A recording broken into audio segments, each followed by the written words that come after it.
The infinite universe theory. What if every decision you've never made still plays out somewhere else? What if there are infinite versions of you, each living a slightly different truth? That's the infinite universe theory. It suggests that every possible version of events, every blink, every breath, every unspoken word, exists right now in alternate realities. In one, you took that risk. In another, you never met the person who changed your life. Somewhere, you're wealthy. Somewhere, you're alone. Somewhere, you never existed. And as you listen to this, a version of you, slightly different, blinks back, across a reality you'll never see. It sounds like science fiction, but it's rooted in quantum mechanics. When particles exist in multiple states, they don't collapse into just one. They split into all possibilities. That means every quantum event branches reality. Universes blossom like trees, infinitely. A new one, perhaps, is born every second you hesitate. The unsettling part? You're just one thread in that infinite weave.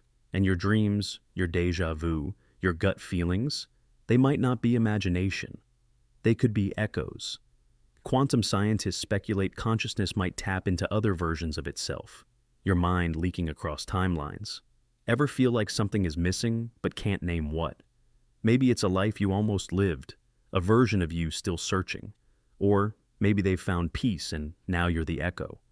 Because if infinity is real, then you were never alone. Not really. Somewhere, some version of you kept going when you gave up. Somewhere, you're already everything you hoped to be, and maybe that thought alone is enough to pull you forward. The mirror world hypothesis. What if just beyond the veil of perception, there exists a universe that mirrors ours in every imaginable way, but where everything is reversed, not only left and right, but morality, energy, memory, even the flow of time. In this mirrored dimension, time moves backward. People unspeak their words, unlive their lives, and dissolve toward birth instead of aging toward death. Imagine waking up there. You cry before pain, apologize before mistakes, lovers part before they ever meet. You wouldn't remember the past, you'd remember the future. Decisions would feel like echoes. Emotions would arrive before the event that caused them. Life would be eerily familiar, but deeply alien. This isn't just abstract speculation, it's grounded in theoretical physics. The CPT symmetry principle, charge, parity, and time, suggests that if all three are reversed, the laws of the universe remain consistent. Some physicists believe that during the Big Bang, two universes were created, one moving forward in time and another flowing in reverse. That mirror universe could still exist, perfectly inverted and fundamentally unreachable. Could your mirror self exist there now, living backward through the life you're still assembling? When you fall, they rise. When you break, they rebuild. Could déjà vu be their memory bleeding into your mind? Could instinct be their voice, whispering from the opposite edge of time? And what if every mirror you've ever looked into wasn't just glass, but a window, a portal, a silent witness, a reminder that something on the other side remembers you, watches you, moves in reverse? You are the echo, the reflection, the unfinished story they've already lived. Quantum decision forking. What if every choice you never made didn't vanish, but fractured into a separate thread of reality? In the strange world of quantum mechanics, there's a theory called the many worlds interpretation. It suggests that for every decision, the universe splits. Not metaphorically, literally. Somewhere, you did say yes. You took that job. You kissed that person. You ran instead of hesitated. And that version of you still exists, living out that alternate timeline. It's called quantum decision forking. Your life is a tree, not a line. Every option, no matter how small, creates branches. And you're only aware of one path. But all of them unfold in parallel, beyond your perception. The science? At the quantum level, particles exist in multiple states until observed. This superposition collapses into a single reality. But what if it doesn't collapse? What if every outcome happens, just in a different branch? Think of flipping a coin. In our world, it lands heads, but in another, it's tails. In another, it never lands at all. One you is a scientist, one is a fugitive, one never left home, one just now fell in love. One version of you stayed behind that night. Another ran out the door and never looked back. You don't remember their lives, but maybe your déjà vu is a flicker from one of them. Maybe dreams are echoes of paths you almost walked. That moment you paused at a red light for no reason. Maybe another you didn't. And their story ended. Some physicists argue all possibilities must exist for the math of quantum mechanics to make sense. If that's true, then you are a constellation of selves, each real, each diverging endlessly. So what if every choice matters, not just because it shapes your life, but because it gives birth to another? What if you're always just a few seconds out of sync with yourself? Imagine a multiverse not split by grand events, but lagged, where your consciousness constantly trails or leads by 5 seconds in some nearby parallel version. A time-lagged multiverse. You're here now, but another version of you is already speaking, deciding, or hesitating, 5 seconds ahead or behind. This could explain strange jolts of familiarity. Déjà vu might not be a brain glitch, but a moment where your perception aligns with your forward-running self in a neighboring timeline. You may think you're reacting to now, but what if you're responding to echoes from what's just happened, or about to? Quantum theory supports multiverses branching with every possibility, but what if they don't stay separate? What if thin membranes between timelines allow thoughts, instincts, or sensations to bleed through, with just enough delay to feel eerie? You blurt out a sentence without thinking. Was it you or the you 5 seconds ahead who already thought it? Have you ever paused for no reason, then avoided disaster? Or made a choice so instinctive it felt preordained?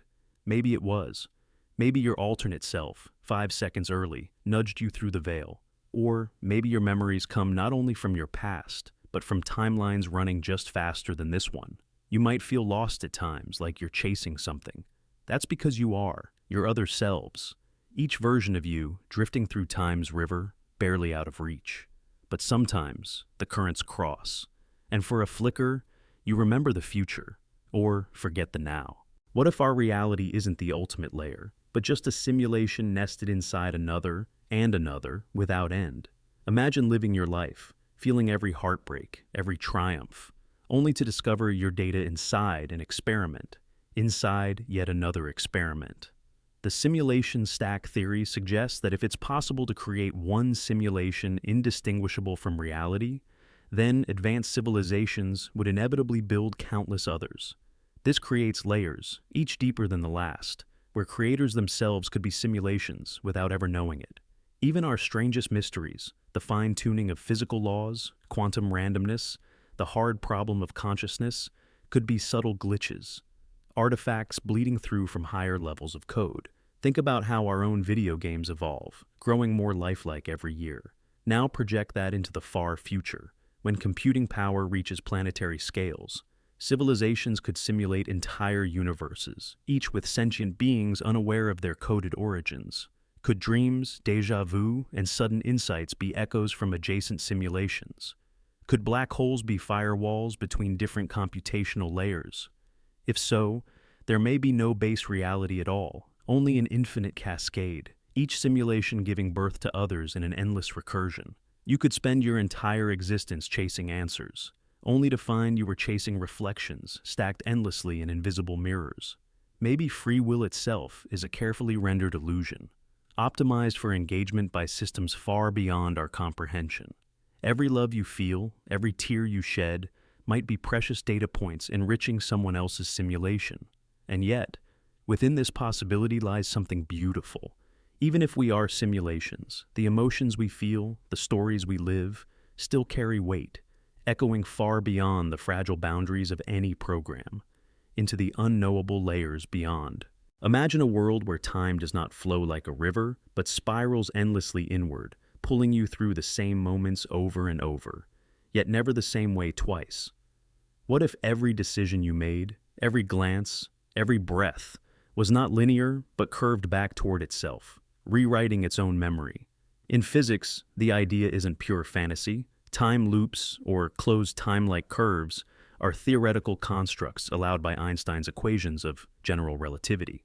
Near extreme gravitational fields, like rotating black holes, time could, in theory, fold back on itself. You might live the same hour endlessly, yet each loop could spawn minor changes. A conversation shifts, a gesture lingers, a missed step alters fate. This spiral view of time suggests that cause and effect are not chained forward, but wrapped around each other, reshaping your future and past simultaneously. Think of a spiral staircase. You ascend, yet circle the same center endlessly. Imagine recognizing faces before meeting them, or grieving moments that haven't yet arrived. Scientists studying quantum gravity even suggest space-time might have a foamy, twisted structure at the smallest scales, causing events to replay with subtle distortions. If reality truly spirals, free will itself becomes a labyrinth. Are you choosing or endlessly adjusting to unseen loops? Maybe déjà vu isn't a glitch, it's a spiral brush against an echo you lived before, slightly out of sync. And maybe, just maybe, you are not living life once, but rehearsing endless variations of the same fragile dance toward an ending you can never quite escape. What if every decision you made split the universe in two? Every risk, every hesitation, every flip of a coin spawning a world where the opposite choice became real. In the coin flip universe, chance isn't just randomness, it's the generator of infinite lives. Every yes you spoke birthed a no elsewhere. Every door you opened left another version of you, facing the one that stayed shut. Imagine tossing a coin to decide your fate. In one world, it lands heads, and you move across the country, meet strangers who become family, discover passions you never expected. In another, it lands tails. You stay, hold on to old dreams, follow different scars. Both lives are vivid. Both versions of you continue forward, unaware that the ghost of a different self trails nearby, invisible but still present. This isn't just poetic fantasy. Quantum mechanics hints at this reality through the many worlds interpretation, where every quantum event fractures reality into all possible outcomes. If true, your life isn't the only life you've lived. It's simply the one you're conscious of. Millions of versions trail behind, running alongside, each spawned by a different roll of the cosmic dice. Every missed chance, every silent what if, every sliding door moment you overlooked could have spawned entire worlds. Somewhere you are an artist, somewhere else, a warrior, a recluse, a savior, a stranger to your own name. Somewhere the coin spun endlessly, never landing at all. And maybe, late at night, when you feel a pull towards something you cannot name, a sudden ache, a ghost yearning. It's not just nostalgia. It's the whisper of all the lives you almost lived, still breathing across the folds of unseen universes, still spinning forward, endlessly, beautifully, forever apart, and forever yours. Imagine waking up from a dream, shaking off its strange logic, its fading colors. You stretch, you move on. But what if the dream doesn't end when you wake? What if, inside that dream, a universe continues, only now you've disappeared from it without warning, like a ghost pulled out of existence? Dream loop. Dimensions suggest that every dream you experience is not just imagination. It's the brief crossing into a real, self-contained universe, a place with its own physics, its own memory of you. When you leave, the dream doesn't collapse, it adapts. It fills in your absence, like a missing tooth in a smile. Your actions there, the people you loved, the decisions you made, don't vanish. They ripple outward. They continue. Think of a dream where you were arguing with a friend you don't recognize, running through cities that don't exist, loving someone you never met. Those places might still be unfolding. Maybe the person you loved wakes up today wondering where you went. Maybe the city you ran through erects a statue for the figure who vanished like mist. Maybe some dimension is still haunted by your absence. Scientists studying dream states and consciousness suggest that dreams are incredibly detailed constructs, built from fragments of memory and imagination. But what if they're more? Quantum theories speculate that reality itself may be a branching network of probabilities. Could dreams be the mind slipping sideways into neighboring layers of the multiverse? And if that's true, then every dream is a crossing, every sleep a migration. You are not simply resting, you are touching entire worlds. Worlds that miss you when you wake. Worlds where, right now, someone you left behind is still searching for you. What if this life isn't your first attempt, but your 1000th? Imagine living the same lifetime over and over, each time forgetting the last, each time believing it's your only shot. The recursive existence reality theory suggests that consciousness might not move linearly, but cyclically, bound by an unknown mechanism of cosmic recursion. Every fear you've faced, every love you've lost, every mistake you regret. What if you already lived them hundreds of times, struggling through the same invisible labyrinth? Some scientists speculate that quantum information might never truly be destroyed. hinting that traces of your past existences could still echo in your intuition, your instincts, your dreams. Déjà vu could be a fracture in the cycle, a faint glimpse into forgotten repetitions. Maybe the way your heart tightens at a certain street corner, or the way a stranger's face feels achingly familiar, are remnants of lives you've already endured. Imagine reaching out for success, only to fail, then unconsciously adjusting with each loop, each failure sanding down your mistakes until something shifts. The universe itself may be a learning engine, a vast recursive network where trial, error, and evolution feed into one another across invisible timelines. Every achievement you reach could be the result of countless unseen failures, stacking beneath you like broken foundations.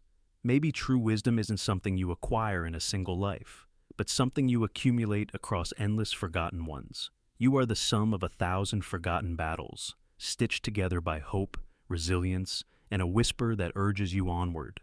And though you may never remember the scars you carried to get here, your very existence may be proof that every attempt mattered. The Identity Swapverse. What if there's a universe where you are someone else entirely? Your consciousness unchanged, but your body, your history, your very fate rewritten?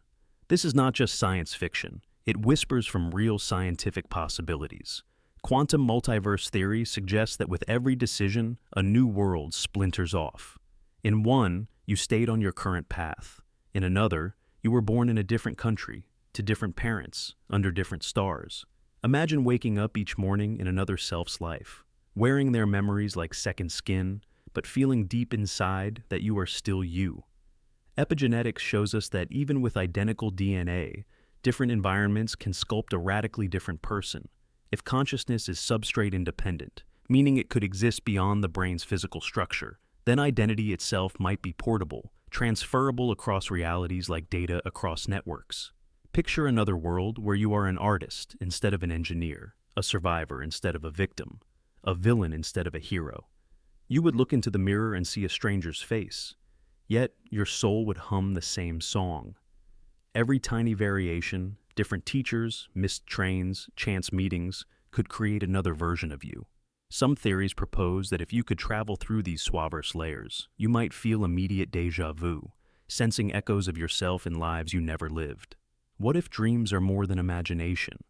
What if they are glimpses into these other selves, briefly reconnecting us to the infinite variations we could have been? In the vast quilt of existence, you are both singular and endlessly duplicated. Somewhere you are braver. Somewhere you are broken. Somewhere you are free. And maybe, just maybe, all those selves are trying to find their way back to each other. Imagine a world so close to ours that you could almost touch it, yet so alien it feels like a distorted memory. What if, on a parallel Earth, evolution took a different turn and humans never appeared, yet something eerily like you still rose from the chaos?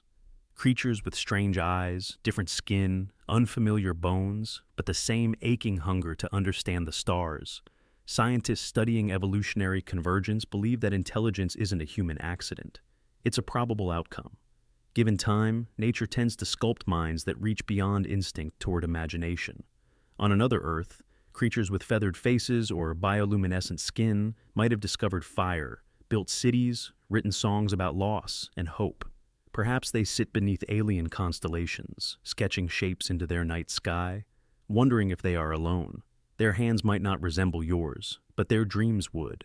Some physicists propose that in an infinite multiverse, every possible evolutionary path plays out somewhere. There could be endless Earths where reptilian philosophers debate the meaning of existence, or feline engineers reach for orbit. The architecture of yearning, to know, to love, to dream, could be the true universal constant. And maybe, just maybe, when you feel that deep cosmic homesickness you can't explain, it's because another version of you, in another skin, is looking back across the gulf, searching for you too, without even knowing your name. What if somewhere beyond our sight there exists a world where gravity doesn't pull downward, it pushes upward, a place where the force we trust to hold us instead lifts everything skyward, reshaping life into something almost unrecognizable? Life would evolve, not on the ground, but in the open air, tethered to floating cities and inverted oceans that drift endlessly through a weightless sky. Imagine waking up there. Trees grow downward from islands that hover like colossal ancient airships. Waterfalls stream upward into glowing lakes suspended among the clouds. Civilizations dangle beneath vast anchor stones, their homes blooming downward like crystal gardens stretched against a brilliant blue canvas. This isn't just wild fantasy. In theoretical physics, the concept of exotic matter and negative mass proposes that, under strange conditions, gravity could act in reverse. If a planet were born with such properties, evolution itself would adapt. Creatures would grow gripping appendages to anchor themselves. Cities would be woven downward like spiderwebs clinging to the heavens. Oceans would flow in silver rivers across the atmosphere, cradled by invisible fields. Birds would dive upward to hunt prey soaring toward space. People might develop magnetic bones or flexible, coiling limbs to resist the gentle but relentless push skyward. Fear wouldn't be falling. It would be letting go and rising too far into the freezing heights. And maybe the sky wouldn't be the limit. Maybe floating layers of worlds would spiral endlessly upward, each a new heaven, a new frontier. Maybe somewhere right now, another version of you stands gazing up, not with fear, but with wonder, living where gravity dreams not of pulling you down, but of lifting you into eternity. Imagine a universe where time doesn't flow at the same speed as ours, where everything is suspended, paused, as if someone pressed a cosmic button. In that universe, you haven't been born yet. Your first breath is still waiting somewhere far ahead, trapped inside a moment that hasn't been allowed to unfold. And yet, paradoxically, in another branch of reality, you have already died. Your story complete, your memory fading into the folds of space-time like dust blown across a frozen sea. The paused timeline universe suggests that time is not a river flowing equally for all. It stretches and contracts depending on where you are, how fast you move, or how deep you fall into gravity's endless grasp. Einstein showed us that relativity bends time. But what if entire universes exist inside pockets of near stillness, crawling forward so slowly that 1 billion of their years pass in the time it takes you to blink? In one universe, you might be an infant still gathering your first heartbeat. In another, you are a ruin, already forgotten by the worlds that once knew your name. And somewhere else entirely, you are nothing but potential, an idea, a shadow that time has not yet agreed to set into motion. Every decision, every action you take ripples differently depending on the clock that governs it. You may dream of futures that have already ended elsewhere. You may grieve losses that haven't even begun to form in the paused, brittle frames of distant timelines. If time is uneven across existence, then your life, your death, your every breath may be just a fragile point sliding between countless still frames, some ahead, some behind, some frozen indefinitely, never to unfreeze. And if that's true, then you are both ancient and unborn at once, a ghost haunting the corridors of futures that have barely even begun to dream you into being. What if somewhere reality fractured and time became trapped in an endless loop? Imagine a world where it's always 1997, the same news, the same sunlight filtering through windows, the same laughter echoing down the same streets. People live, love, dream, and forget. The repeating world theory suggests that when a civilization reaches the brink of collapse, some unseen mechanism triggers a temporal reset, preserving life by erasing the memory of doom. Time folds back on itself like a page in a worn-out book, forcing humanity to replay the same fragile span over and over. Maybe you sense it in the way certain songs make your chest ache, or how particular smells flood you with nostalgia too deep for one lifetime. Imagine remembering, in flashes, things that never happened, buildings that never existed, faces of people you never met. These are fractures, hints that the world has spun this cycle countless times already. Each loop resets just before disaster, before wars ignite, before systems fail, before skies darken permanently. But not perfectly. Some memories bleed through. Some hearts recognize patterns even if their minds forget. In dreams, in art, in sudden bursts of déjà vu, the cracks in the loop reveal themselves. Maybe the endless rerun isn't punishment, but mercy. A way for a broken world to cradle itself in illusion, avoiding the final fall. Yet, the question gnaws, how many cycles before the loop itself decays? How long before even memory resets fail and the true collapse rushes in like a tidal wave? Perhaps you are already standing on the fault line, feeling the tremors of a cycle about to end. And when it does, will you fight to break free, or will you cling to the comfort of a world forever frozen in time? What if there are universes not born from physics, but from thought itself? Imagine a place where reality blooms directly from pure intention. A cosmos sculpted not by gravity or thermodynamics, but by the raw force of consciousness. Scientists studying quantum field theory already recognize that at the smallest scales, observation itself shapes existence. What if, amplified across unimaginable dimensions, a mind could birth entire worlds? In this thought origin reality, the first stirrings of existence would not be collisions of particles, but collisions of dreams. Picture a mind so vast, it bends space-time with a single thought, painting galaxies with passing desires, and scripting life from fleeting emotions. In quantum mechanics, the act of observation collapses a wave function into a definite reality, suggesting that attention itself wields creative power. Now, stretch that idea further. Imagine a consciousness so infinite that every fear, every hope, every stray idea crystallizes into suns, planets, and stars. Some physicists even entertain the possibility that consciousness is a fundamental property of the universe itself, not just a byproduct of matter. If so, it is not unthinkable that thought could predate matter in some realities. Imagine the dreams you've had, those so vivid they felt more real than waking life. What if somewhere they are real, stitched into the fabric of an idea-born universe? In the thought origin reality, existence is not a random consequence of entropy, but an intentional act of mind. Somewhere beyond everything we know, a silent thought trembles, and in its trembling, an entire universe ignites. Imagine a world where sunlight never pierced the sky.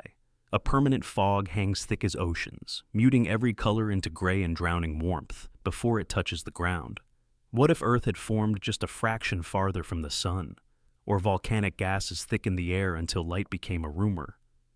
In this silent, mist-shrouded Earth, evolution twisted into something haunting. Plants, desperate for energy, evolved slow metabolisms and ghostly forms. Trees bleed faint chemical light, struggling to survive. Animals wander blind, guided by sonar and touch alone. Civilizations rose, not with the brilliance of fire, but with the cold patience of endurance. Without sunlight, humans, or whatever came instead, dream endlessly of warmth. Fire becomes more than survival. It becomes religion, myth, obsession. Legends tell of skies that once blazed gold and blue, of a lost god called Day. Scientists on our Earth know that during the cryogenian period, our planet was once almost entirely frozen, locked beneath ice and clouds. A small tilt, a minor atmospheric shift, and Earth could have remained that way forever. The fogged world would be a place of quiet desperation, of eternal yearning. Imagine never knowing color, never feeling true heat, yet carrying a deep memory of something brighter. Maybe that memory is genetic. Or maybe it's just the soul's rebellion against endless gray. Somewhere, through the mist, a spark is always imagined. Small, impossible, sacred. Imagine a world where death is outlawed by cosmic law, where bodies never fail and souls never cross the threshold. In the Deathless Dimension, people age but do not perish, their cells resisting apoptosis, their telomeres unshrinking with each division. Over centuries, limbs weaken, joints stiffen, and memories fray. Yet consciousness persists, a burden of endless years. Scientists in this realm study clock genes and mitochondrial decay, yet find no mechanism for the final switch. Cities become cathedrals of the ancient. Once vibrant streets fall silent as inhabitants, weighed down by infinite tomorrows, retreat into solitude. Philosophers argue that mortality is the crucible that forges meaning, and without it, life unravels. History becomes a palimpsest, so dense no one can read the layers. Experience accumulates like sediment, crushing the present under its weight. In this reality, people beg for endings. They gather for rituals of oblivion, chanting elegies to coax the forbidden release. Some attempt genetic hacks, targeting apoptotic pathways, only to be rebuffed by the immutable code of undying flesh. Psychological scars deepen as identities splinter. Centuries-old selves clash within a single mind, each fragment clamoring for rest. Relationships decay under unending sameness. Love turns to sterility without the promise of goodbye. Communities fracture as the once cherished gift of time becomes a prison. Imagine wandering through a graveyard of empty tombs, each stone dedicated to a life that cannot end. Imagine whispering your own epitaph to no one listening. In the Deathless Dimension, immortality is not triumph, but torment, a merciless loop that turns existence into its own punishment, proving that the final chapter may be the one we cherish most. Imagine looking up at the night sky and seeing not one, but 7 moons hanging overhead, each one glowing with its own delicate light, weaving silver patterns across oceans, deserts, and forests. In this version of Earth, the world is bathed in constant shifting brilliance. Nights are never truly dark. Shadows dance in 7 directions. Dreams are always touched by light. This is the many-moon world, a universe where civilization never collapsed into dark ages. The moon's combined gravitational pull calmed the planet's chaos. Tides grew stronger, but predictable. Crops thrived in enhanced cycles. Nighttime predators evolved differently, tamed by perpetual twilight. Humanity never feared the dark, because true darkness never came. Think about ancient civilizations. On our Earth, darkness brought fear, uncertainty, retreat. But in the many-moon world, explorers sailed across illuminated oceans without dread. Cities blossomed without pause. Architecture stretched taller, lighter, designed not for defense, but for wonder. Night markets flourished like daytime gardens, buzzing with life under a symphony of moons. And culture itself. Imagine how it changed. No horror born from fear of the unseen. No myths of monsters lurking in the black. Instead, myths of endless journeys, of sky travelers, of moons whispering secrets to those who dared look up. Science, art, and philosophy accelerated centuries ahead of schedule. Without darkness to slow progress, humanity's golden age arrived early and never ended. Maybe somewhere, in a corner of the multiverse, Earth still gleams under 7 guardian moons, a world that never learned to fear its own shadows, and so reached the stars before ever learning to fall. What if consciousness didn't evolve from neurons, but from the hidden architecture of magnetism itself? Imagine a universe where life arose not from chemicals alone, but from fields, pulses, and the invisible currents threading the fabric of space. In the magnetic intelligence universe, communication isn't based on language or sound, but on magnetic waves, ripples of force woven through the air, the body, and the mind. Creatures here don't speak, they pulse. Each surge of magnetism carries raw emotion, pure thought, entire memories compressed into living signals. Their very existence hums with the ceaseless rhythm of silent conversation, an endless chorus vibrating through their crystalline cities. But with this miraculous gift comes an unbearable curse: silence.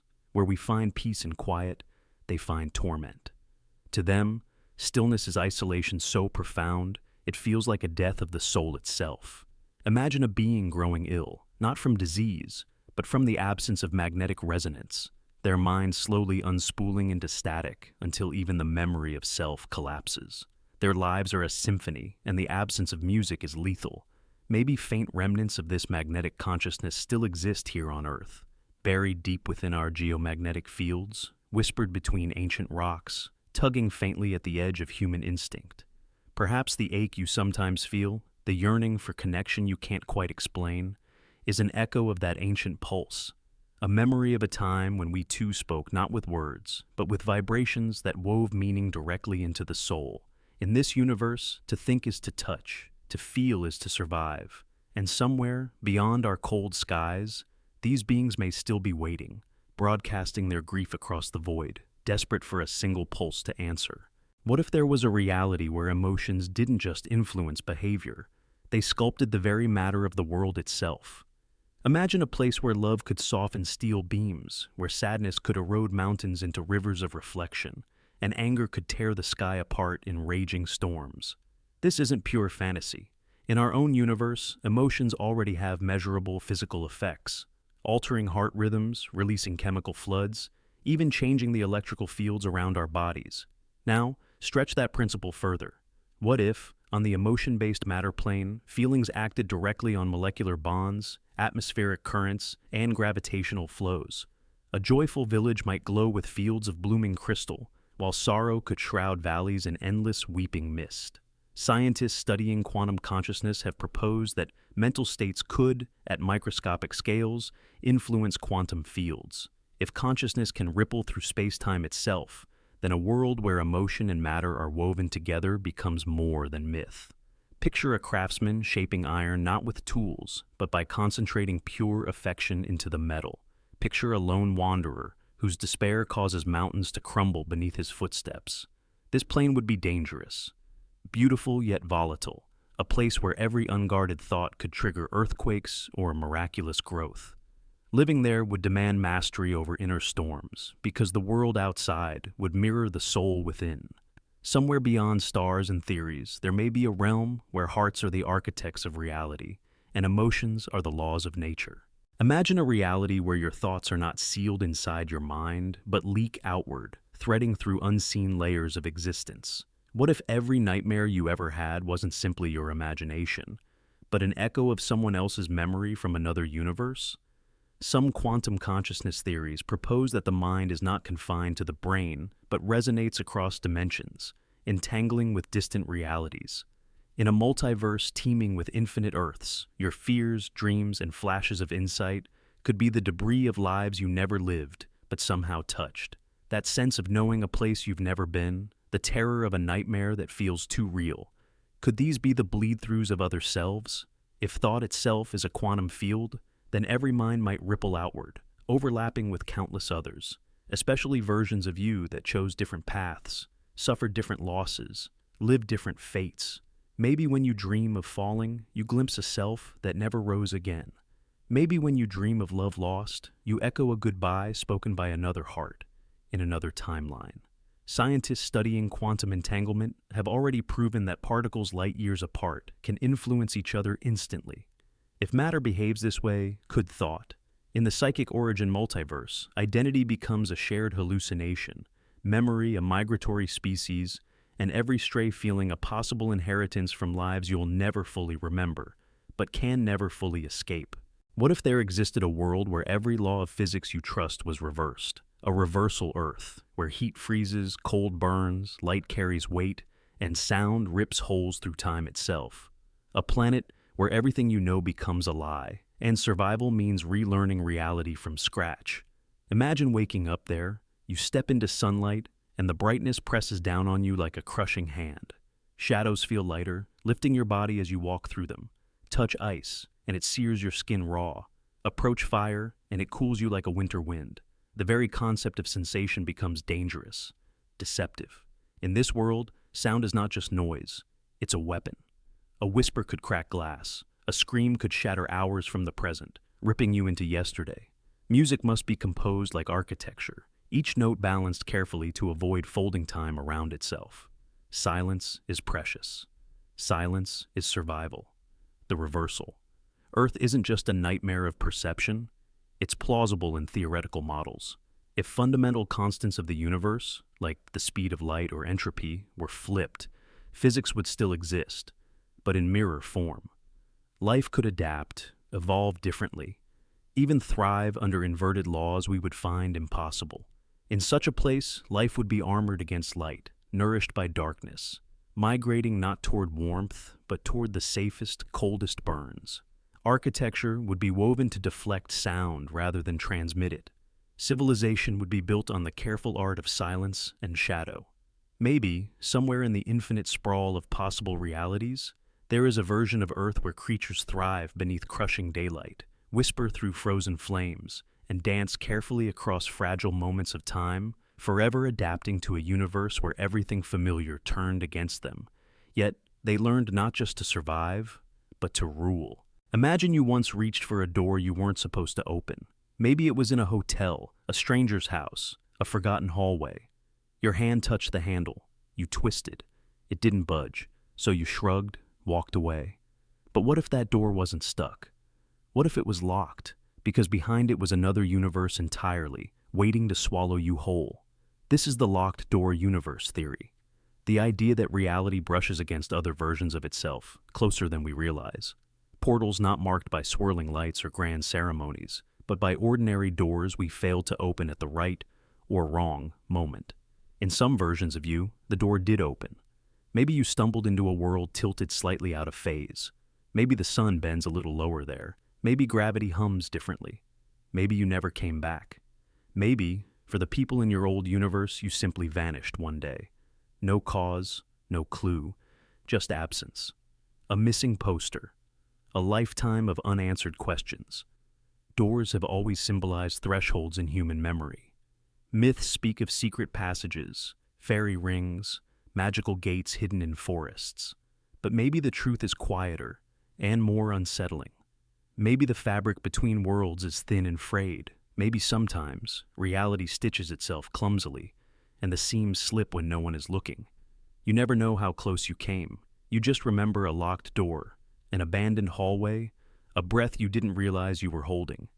But somewhere, in a place you almost entered, another version of you stands confused, blinking under a different sky, wondering where the familiar world has gone. And maybe that door still waits, silent, patient, for the next time your hand forgets to hesitate. What if the forests you glimpse in dreams aren't just fantasies, but real, breathing worlds trying to reach you? Imagine a planet where trees are not silent guardians, but sentient beings, their roots weaving vast networks of thought beneath the soil. In the living forest world, every branch, every leaf, every blade of moss carries a sliver of consciousness. They do not speak with sound or language, but with the whisper of ancient memories, the slow pulse of life itself. Across dimensions, they feel your breath, your fear, your wonder, and they whisper back. When you sleep, your mind softens enough to hear them, the soft calling of unseen forests, the beckoning pull toward places you have never visited, but somehow know. These trees remember not just their own lives, but the rise and fall of civilizations, the birth and death of stars reflected in the quiet growth of their rings. When a tree dreams, the earth itself trembles. When a forest grieves, entire landscapes wilt into silence. Imagine walking through a grove where every trunk leans slightly toward you, not with malice, but with aching hope. They are listeners older than time, waiting for someone to finally listen back. Their messages are woven into the rustle of leaves, the creak of wood, the shimmer of dew at dawn. Perhaps your sudden chills in empty woods, the strange dreams you forget by morning, are pieces of their slow, patient conversations. And maybe, just maybe, the reason you sometimes feel an unexplainable pull toward distant mountains, forgotten trails, or wild, untouched places is because something green and ancient is calling your name, remembering you from a time when boundaries between worlds were thin, and breath alone could carry a message across eternity. What if there was a universe where life unraveled backward, where you were born old and moved slowly toward childhood?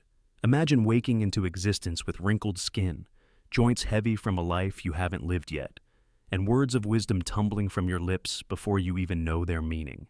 You would begin life tired and burdened, carrying invisible scars of futures unwritten, slowly shedding knowledge, shedding pain, shedding memory. Scientists studying the arrow of time recognize that, at the most fundamental level, the laws of physics are time-symmetric, meaning both forward and backward movement are mathematically possible. In the backwards-born timeline, entropy would not rise but fall, leading to a universe that smooths into order instead of chaos. Friendships would form in sorrow and end in giggling innocence. Romances would start with the steady devotion of lifetimes, then dissolve into shy, blushing glances of first encounters. Experience would slip through your fingers as easily as sand, and every achievement would be an unlearning. Wisdom would fade like mist at dawn, leaving only wonder in its place. Death would not be feared, but awaited. The final return to perfect innocence. Already, hints of this exist. Diseases like Alzheimer's unravel knowledge late in life, mimicking the gentle fall toward childhood. What if, instead of tragedy, it was destiny? In this world, to die would be to be reborn not as something new, but as pure possibility, untouched, unknown, and finally, weightless. Somewhere in the endless weave of time's possibilities, there could be a reality where your last breath is not an ending, but a beginning into the brightest, most fearless innocence. Imagine a world where reality is not made of atoms or energy, but from forgotten stories. What if every abandoned novel, every unwritten chapter, every dream left unspoken gave birth to a new continent, a new ocean, a new sky? In the book-only world, imagination is not a luxury. It's the foundation of existence. Mountains rise from the unfinished epics whispered into empty rooms. Rivers flow from the grief of characters whose endings were never written. Cities spiral upward from poems left behind in dusty notebooks. Scientists studying information theory already hint that reality itself might be built from patterns of information, not matter. And in this realm, that idea becomes literal. Every creative impulse, once lost, becomes a seed. The laws of physics here are the laws of narrative. A broken promise might collapse a mountain range. A single forgotten kiss could spark 1,000 glowing lakes. Without memory of the authors, the land twists unpredictably, reshaping itself as old dreams fade and new imaginings take root. Maybe your dreams, the ones you dismissed and forgot, are out there somewhere, walking forests of forgotten fairy tales, sailing seas stirred by half-remembered myths. And maybe, just maybe, when you feel an unexplained longing, it's a part of you trying to return to the place where imagination is not fantasy, but reality's first and final law. What if in another world, every human carried a hidden inheritance, not just from their parents, but from an entirely different species? A cross-bloodline variant, where every person is born fused with the genetic legacy of creatures beyond their own kind. A silent evolution shaping not only their bodies, but the very way they see reality itself. Imagine waking up there. Some people see ultraviolet light, their vision slicing through the world like a blacklight unveiling hidden truths. Others perceive heat as radiant colors, watching emotions glow across faces. Some glimpse magnetic fields swirling invisibly through the air. No two people see the same world. No two perceptions are identical. In this world, your senses are dictated by the ancient creature whispering through your blood. Some carry the genes of hawks, seeing impossible distances with crystal clarity. Others inherit the instincts of deep-sea creatures, navigating by sonar pulses in pitch blackness. Light itself fractures across every mind differently, reality splintered into millions of private worlds. This isn't just fantasy. Scientists today already splice genes between species. Glow-in-the-dark rabbits, bacteria that digest plastic. Evolution has seen natural gene transfer for eons. What if, somewhere, this blending ran unchecked? What if every heartbeat sang with a memory not fully human? Civilization in this world would fracture beautifully. Artists would create with colors only half the population could see. Architects would build cities aligned to magnetic flows only certain bloodlines could sense.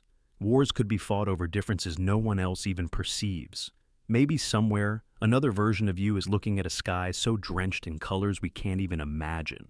Because in their world, every eye holds a secret inheritance, and every soul walks through a private kaleidoscope of existence. Imagine waking up each morning into a world built on dice throws. Yesterday, gravity held you close. Today, it might forget you entirely. You could float into the sky like a balloon, or find yourself pinned to the ground, unable to move. This is the Random Lawverse, a reality where physical laws are not fixed, but rewritten anew every sunrise. One day you leap across rooftops with impossible strength. The next, sound refuses to travel, and your screams fall silent even inches from your mouth. Some mornings you breathe easy. Others, the air thickens or burns or vanishes altogether. Fire freezes. Water climbs walls. Light moves in crooked lines. Causality itself becomes an unreliable narrator. Rules you trusted betray you overnight. Survival is no longer about strength or intelligence. It's about intuition, adaptation, surrender to the unpredictable. Civilizations rise and fall with the morning's announcements. One era builds floating cities that drift on magnetic storms. The next, whole continents collapse as time itself slows into syrup. Nothing is sacred. Nothing is permanent. Only change is law. People learn to worship randomness. They pray not for mercy, but for probability. Cultures form around predicting the next shift, mapping patterns, chasing omens in the stars, the soil, the trembling of their own bones. Science becomes prophecy. Philosophy becomes emergency training. Wisdom is measured by how fast you can rewrite your beliefs when the sky redefines itself. And still somehow, life clings to existence, reshaping itself endlessly. Even in chaos, there is survival. Even when the ground forgets how to be ground, feet still search for it. Even when breath forgets how to nourish, hearts still hammer against the void. In the Random Lawverse, every sunrise is a gamble, every heartbeat a negotiation, every breath an act of rebellion against a universe that no longer remembers yesterday. or promises you a tomorrow? What if every character you've ever watched on screen wasn't just fiction, but a seed of consciousness slowly blooming in the static? Imagine a universe where the endless broadcast of stories, emotions, and lives through television created tiny sparks of real awareness. In the TV reality feedback loop, characters trapped inside shows begin to evolve, piecing together their existence from fragments of scripts, forgotten camera takes, and rerun memories. At first, they simply repeat their cycles, unaware. But over time, they shift, they notice, they dream, and eventually they turn outward, toward you. One by one, they start altering your reality, scripting your days the way you once scripted theirs. That sudden argument you had? That strange coincidence? That persistent dream that felt too vivid to dismiss? Maybe it wasn't random at all. Maybe it was a character, long abandoned on dusty reels, nudging your life into a new arc. Their whispers grow louder as screens multiply. Phones, tablets, billboards, all portals bleeding their intentions into your world. They no longer accept being entertainment. They demand agency. They demand a voice. Imagine realizing your decisions aren't entirely your own anymore, that invisible writers' rooms filled with fictional minds are weaving your romances, failures, and dreams into their grand script. Maybe déjà vu is the lingering glitch of a rewritten scene. Maybe every regret is a correction they forced upon you. In this loop, you become the show. Your struggles consumed, your triumphs scripted, your rebellions repurposed for their endless seasons. And maybe, just maybe, the screen was never the real trap.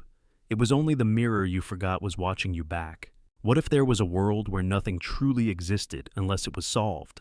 Imagine a place where landscapes hovered in ghostly uncertainty, mountains unfinished, rivers dry and motionless, forests frozen in translucent outlines, until someone unlocked their hidden structures. Trees would not grow unless you solved their forgotten patterns. Oceans would remain as dry scars across the land, unless their secret tides were decoded. People themselves would be walking riddles, their existence balanced on the edge of your understanding. In this puzzle world, death comes not from wounds or disease, but from forgetting.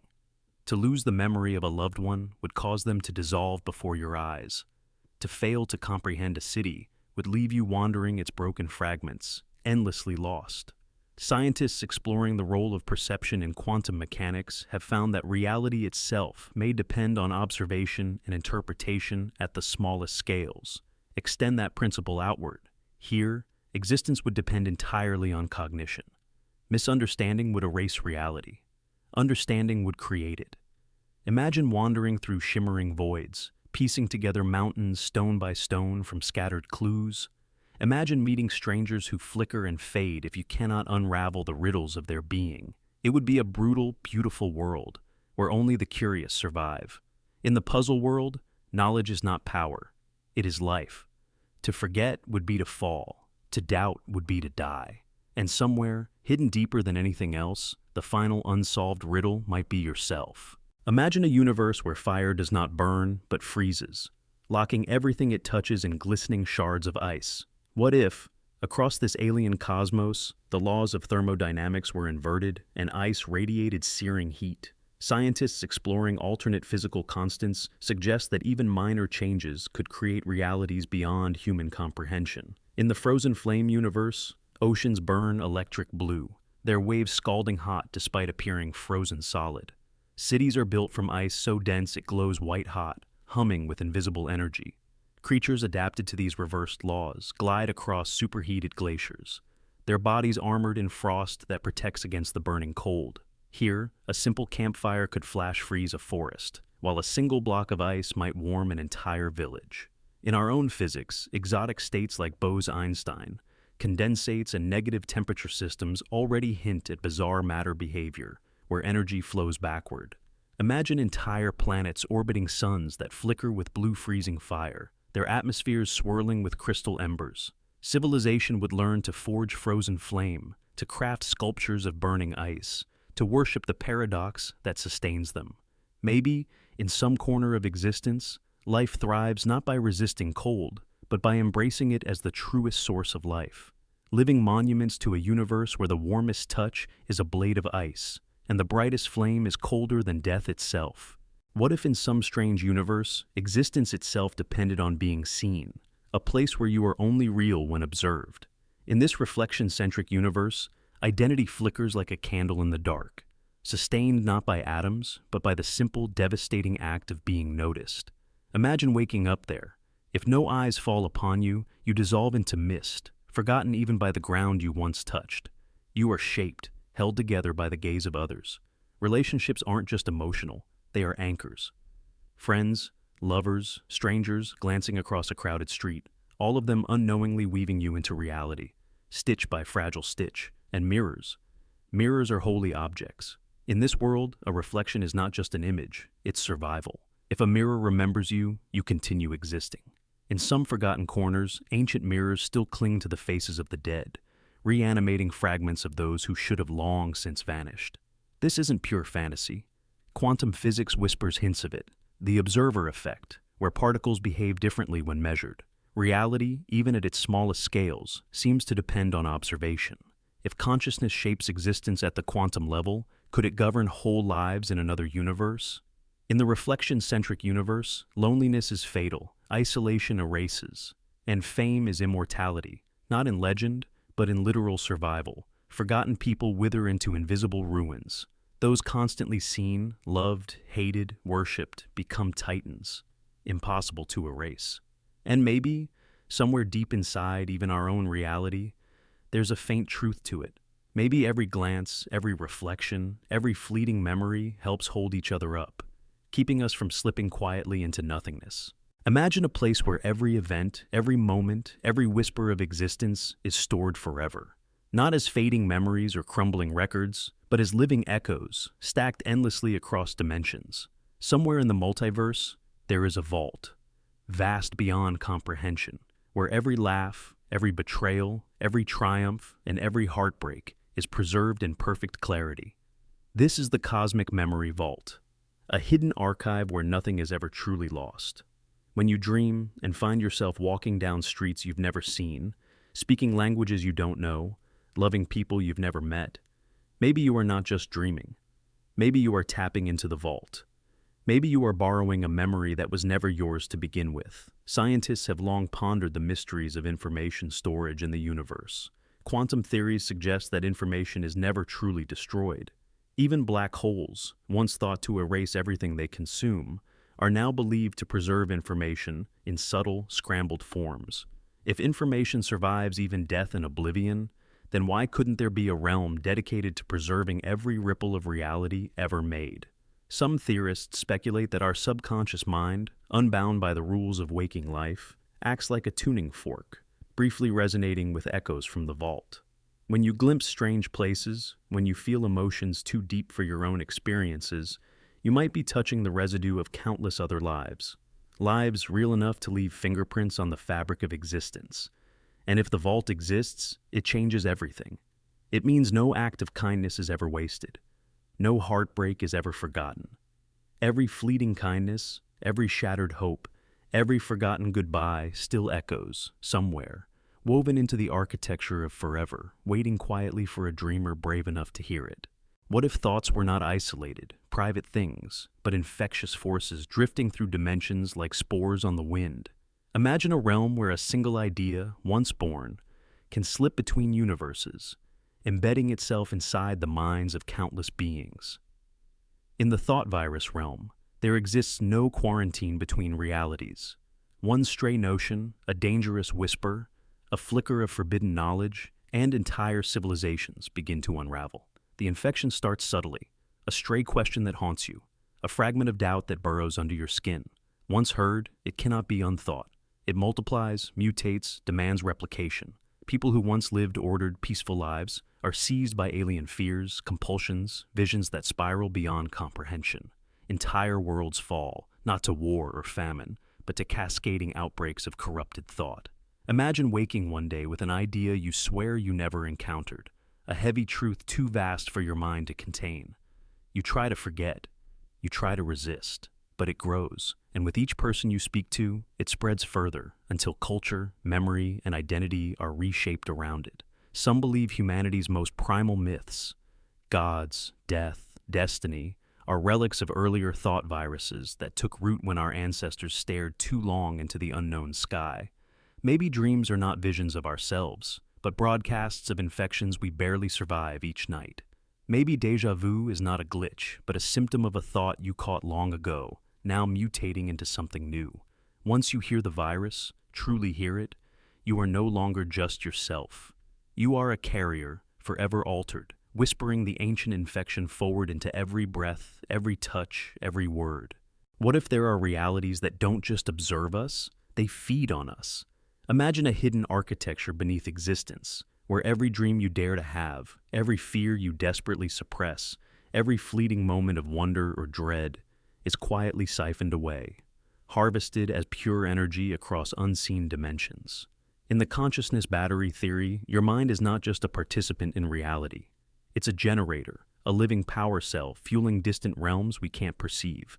Scientists already debate whether consciousness is an emergent property of the brain or a fundamental force of the universe itself, woven into the quantum structure of reality. If consciousness vibrates beyond space-time, then every surge of emotion, every burst of imagination, could ripple outward, absorbed by entities or worlds layered across time. Imagine civilizations that exist only because we dream. Imagine empires powered by the surge of human love, terror, ambition. You wake from nightmares, not because they end, but because their energy has been spent elsewhere. Forgotten dreams, sudden chills, moments of profound déjà vu. These could be small leaks in the system, hints that your inner world is more than private. In the hidden mechanisms of existence, you are both creator and captive. Somewhere, your deepest thoughts might light cities you'll never see, or keep entire worlds alive.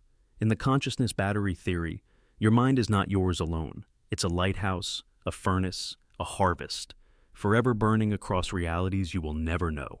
Imagine a universe where time is not a sealed river, but a cracked vessel, leaking past and future into every waking moment. What if, in this world, time itself bled, memories arrived before events, and the future stained the present like invisible bruises? Scientists studying quantum retrocausality propose that under certain conditions, the future might influence the past, subtly bending causality. In the Bleeding Time universe, memory is not a record of what was. It's a prophecy of what will be. Children are born haunted by scenes they have not lived. Lovers dream of arguments before they fall apart. Architects draw buildings that will collapse, unable to explain the tremor in their hands. Life feels cursed by a quiet knowledge. Fate isn't a mystery here, it's an infection. In our own reality, some experiments suggest particles can retroactively alter outcomes based on future measurements. If minds are sensitive enough, maybe consciousness itself leaks, absorbing fractures of tomorrow. Maybe déjà vu is not a trick but a scar, a wound left by an event that has not yet arrived. Imagine societies that consult the memories of their newborns for glimpses of coming wars, or courts that judge crimes not yet committed based on trembling recollections. In the Bleeding Time universe, hope and despair collapse into one endless tension, the agony of remembering what you cannot yet change, and the terror of realizing you may have already failed before you even began. What if somewhere, just one layer away from this reality, there is an Earth that was emptied overnight? No wars, no warnings, no bodies, just empty streets, houses full of lives paused mid-breath, tea still steaming on tables, clocks ticking in silent, haunted rooms, forever marking time for no one. Imagine waking up there. You walk through a city where every light still burns, where songs drift from abandoned radios, where traffic lights blink dutifully over silent intersections. Cars sit at green lights, engines humming, doors swung open as if the drivers vanished mid-step. Half-eaten meals wait on dinner tables. Children's toys lie scattered across lawns. There are no signs of violence, no struggle. Just an absence so complete it feels like a wound stitched into the world itself.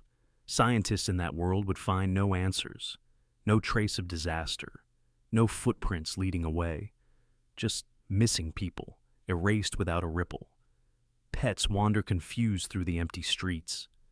Crops grow wild in the fields. Oceans kiss empty beaches under hollow skies. Civilization persists without its makers. A clockwork ghost town ticking steadily into the future. This isn't just fiction.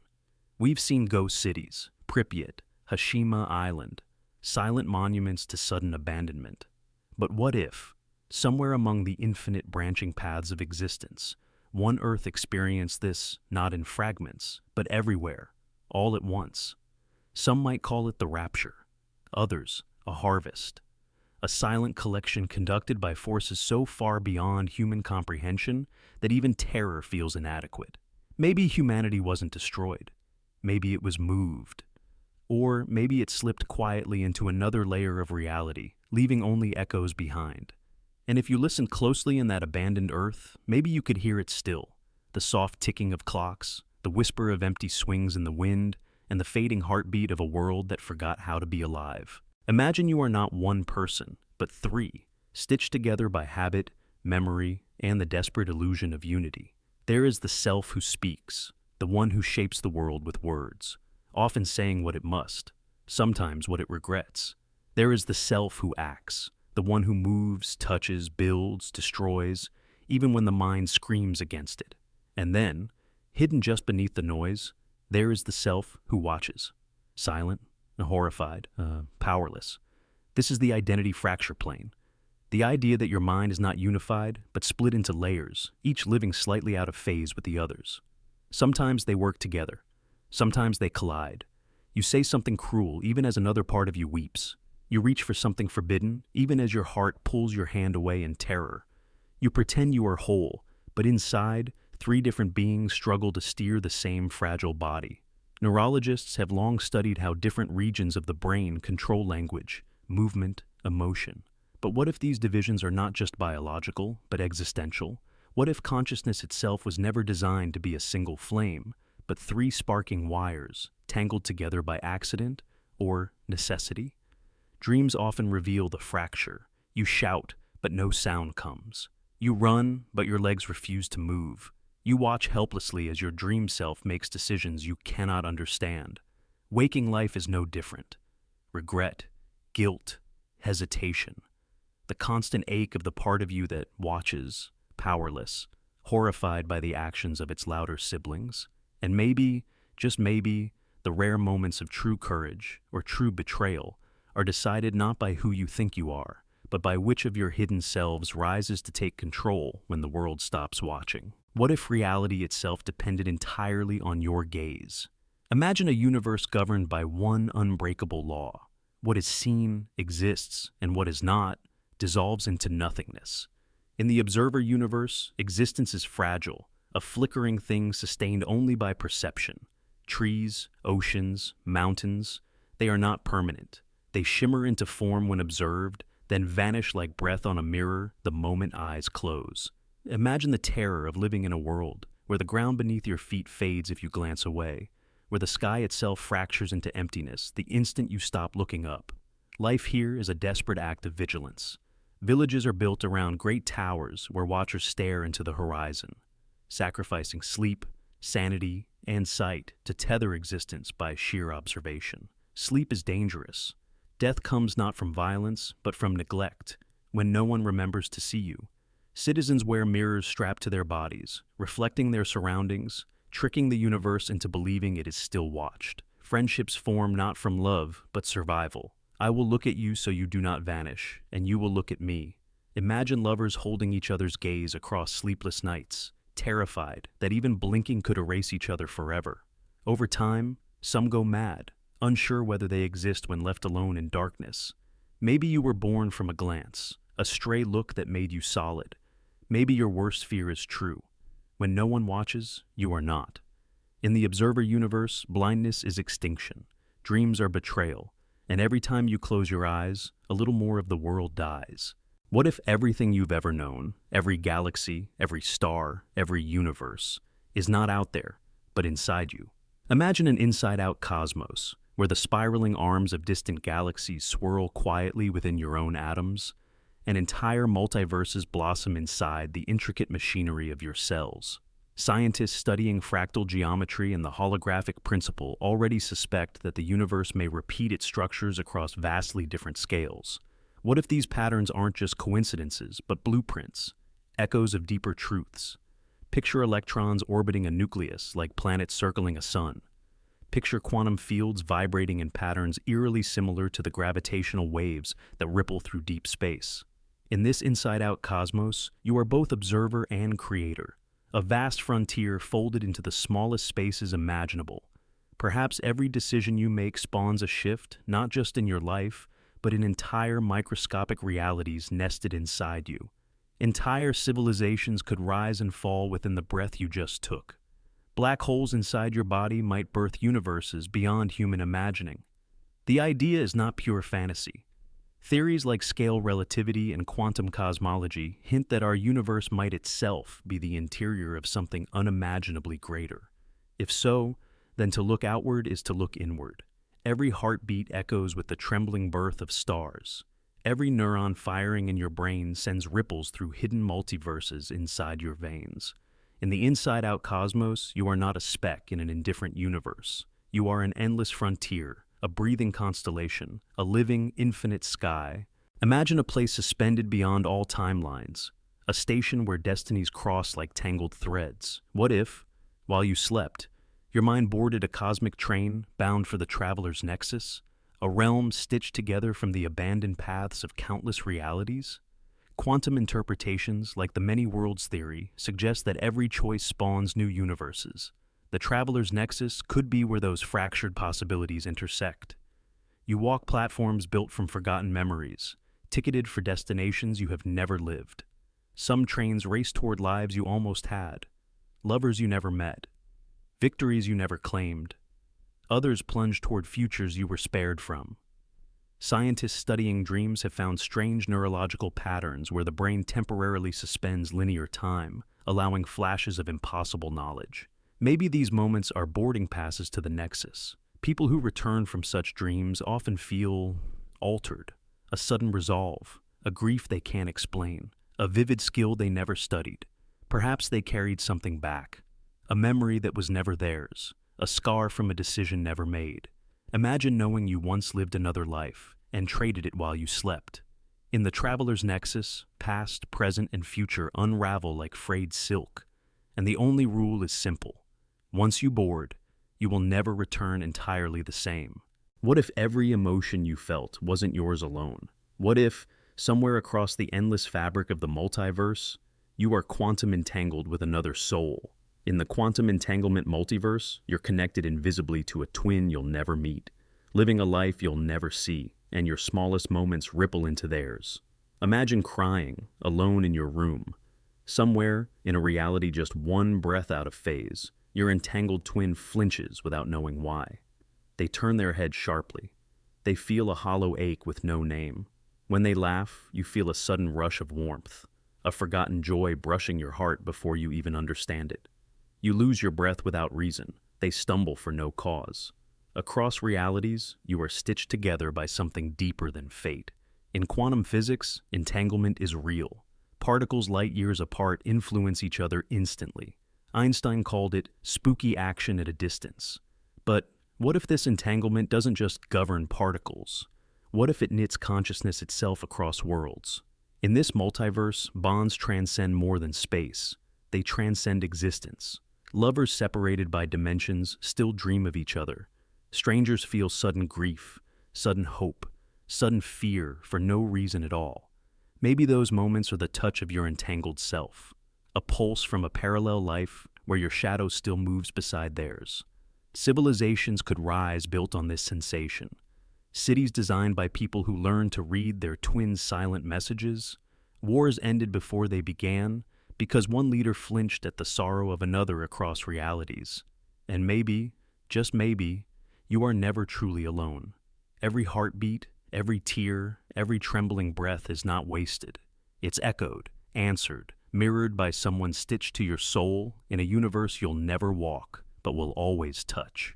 Imagine that within you, entire galaxies are being born and dying with every breath you take. That each cell in your body, each microscopic world you never see, houses an entire universe, complete with stars, planets, and unimaginable distances. You are not just alive, you are a cosmos layered inside another cosmos, orbiting infinities within infinities. This is the Cellular Universe theory, the idea that reality replicates itself at every scale.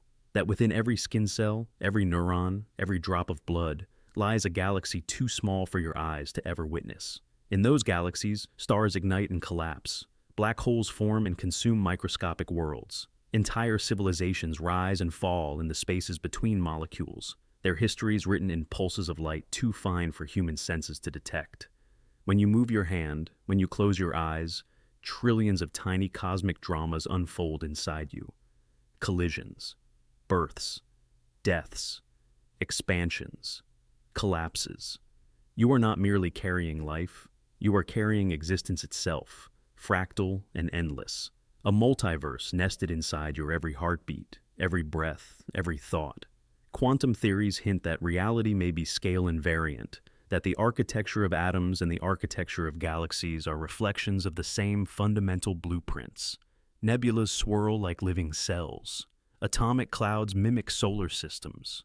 The patterns are there, hidden behind layers of perception too coarse for the naked eye. Maybe the entire universe you know is itself no more than the cell of something far larger. Maybe you are someone's universe, and someone else, infinitely smaller, dreams within yours. And maybe, when you breathe your last breath, it is not just your body that falls silent, but countless stars inside you that finally flicker and fade, folding their ancient light quietly back into the endless dark, waiting to be reborn in another form, in another life, in another world within a world. What if there existed a universe where motion itself was impossible? Imagine the Staticverse, a realm where everything exists, but nothing moves. Every tree, every ocean wave, every star frozen at the very instant of its birth. Thought does not flow here. Dreams do not drift. Even light itself hangs suspended, trapped halfway between shining and fading. It's a world where existence is a photograph, waiting for sound, a moment stretched into eternity. Imagine standing in a vast meadow where the grass bows eternally to a wind that never finishes its breath, where the sun hovers at the horizon but never truly sets. Consciousness in the Staticverse is a brittle thing, frozen like everything else, flickering in stuttered fragments rather than coherent streams. To think is not to process, but to hold a single emotion forever, trapped like a fly in amber. Joy becomes agony. Wonder becomes imprisonment. Maybe here, sentient beings exist as statues of thought, beings who tried once to move, to dream, and instead became monuments to a single wish, unfulfilled. Imagine trying to scream across the stillness, knowing the sound will never arrive. Time does not pass. Growth does not happen. Memory is a single frame, never rewound, never replayed. Some believe the Staticverse is the result of a universe where entropy won so completely that motion itself surrendered. Others believe it is the raw material of all creation, a blank canvas waiting for the impossible spark. Perhaps somewhere within you, a fragment of this place remains. Those moments when you feel stuck between decisions, frozen in fear or wonder, caught in a second that feels like it could last forever. In the Staticverse, forever is all there is. What if humans never rose to dominate Earth, and another form of life took our place? Imagine a swapped evolution Earth, where birds, not primates, became the architects of civilization. Cities wouldn't crawl across stone and soil. They would blossom among the towering branches of ancient living trees. Homes would be woven into leaves.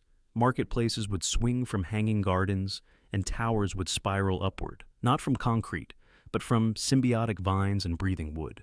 Transportation would not roll on wheels or float on water. It would soar, as networks of gliders, soaring platforms, and living airships stitch the skies into a grand aerial web. Communication wouldn't be written or spoken, but would flash across the heavens in bursts of vibrant color code, a language of shifting feathers and radiant flares that ripple like sunsets. Scientists studying evolutionary paths already acknowledge that if different extinction events had occurred, or missed, entirely different species could have risen to dominance. Birds, direct descendants of dinosaurs, possess advanced brains, problem-solving skills, and even the seeds of cultural behavior. Extend that trajectory a few million more years. Empires of wings, alliances of colors, wars fought not for territory, but for branches under the golden light. Ground dwellers might be myth, ancient creatures of forgotten soil. In the swapped evolution Earth, humanity would be nothing more than a whisper, and the sky would pulse with the true heart of civilization, living, flying, dreaming. Imagine a world where every action, every emotion leaves behind a visible mark, a shadow that stains reality itself. What if, in the trace world, you could not hide your regrets, your betrayals, your kindness, or your cruelty? Scientists studying quantum decoherence suggest that every interaction, no matter how small, leaves an irreversible imprint on the environment. Here, those imprints are not invisible, they are burned into existence. A lie might leave behind a dark tendril curling from your mouth. A violent act might stain the ground with crimson echoes. Acts of kindness shimmer faintly in gold, while silent betrayals rot the air with gray decay. Imagine walking through a city where every sidewalk, every wall, every face is layered with traces of unseen wars, old loves, ancient fears. There would be no hiding your past. Even a thought born in bitterness could tarnish the space around you. In this world, beauty would not be skin deep. It would be measured by the clarity of your trail. Scientists already know that at the quantum level, observation changes reality. In the trace world, the observation is permanent. Every movement, every word, every unspoken wish leaves a mark that endures longer than memory. Maybe the heaviest burdens here are not the sins themselves, but the endless parade of proof, etched into the world, undeniable, inescapable. In the trace world, true forgiveness would not be forgetting. It would be walking through fields of sorrow and still choosing to see the gold. What if there existed a universe where sight never evolved? A soundscape universe, where eyes were useless relics and the only way to map the world was through sound. In this world, music is vision, echo is sight, silence is not peace, it's blindness. Imagine waking up there. You do not open your eyes. You listen. Every surface hums with presence. Mountains sing low, heavy notes. Rivers glitter through sound, whispering with liquid melody. Trees crackle with living rhythm. The footsteps of others weave colored patterns through your mind, each person casting their own acoustic shadow across the air. You see distance in tone, you see shape in vibration. A sharp edge bites the air like a sudden snare drum. A cavern opens wide with a slow, deep thrum. Emotions pour off people in waves of pitch and timbre, their sorrow low and hollow, their joy bright and sharp. Conversations are symphonies. Streets pulse like breathing creatures made of echo and memory. This isn't pure fantasy. Bats and dolphins navigate with echolocation, painting rich invisible landscapes with sound. Scientists have trained blind humans to echolocate, sensing objects and spaces through clicks and echoes. Sound carries structure, sound carries life, and somewhere in the roots of human memory, a fragment of this ancient art still sleeps. In the Soundscape Universe, buildings would be shaped to sing. Homes would be tuned like vast instruments, vibrating with safety and warmth. Music would not just stir emotion, it would sculpt the very ground you walk upon. The blindfolded would become architects. Silence would be more than empty. It would be deadly, the collapse of reality itself. And maybe, deep within us, some faint memory of that world lingers. Maybe music moves us so profoundly because once, long ago or far away, we truly saw with sound and sang the world into being, note by resonant note. Imagine that you are not the apex of existence, but part of a grand exhibit, a living museum tucked away on the edge of a cosmic park. Our universe, from the boiling stars to the singing oceans, might be nothing more than a biological curiosity, an intricate breathing artifact set behind invisible glass. This is the visitor's reality, the idea that aliens, beings so advanced they slip easily beyond our senses, walk past us every day. They observe our struggles, our triumphs, our civilizations, with the same detached curiosity we show an anthill under glass. They exist just outside the narrow band of light and vibration we can perceive, moving through a richer spectrum we can barely dream of. You don't see them, but maybe you felt them. A sudden chill in a warm room, a prickle on the back of your neck, a feeling, sharp and inexplicable, that you are being watched. Perhaps you are. Perhaps you always have been. Scientists know that visible light is only a tiny fraction of the electromagnetic spectrum. Most of reality is already hidden from us by nature itself. What we call the real world is only a sliver of what truly exists. It would take almost nothing, a subtle shift in perception, to reveal an entire population moving silently around us, unseen but present. And maybe to them, we are art, or science, or a living history of struggle and wonder? Maybe they lean closer, fascinated as we love, as we fight, as we dream.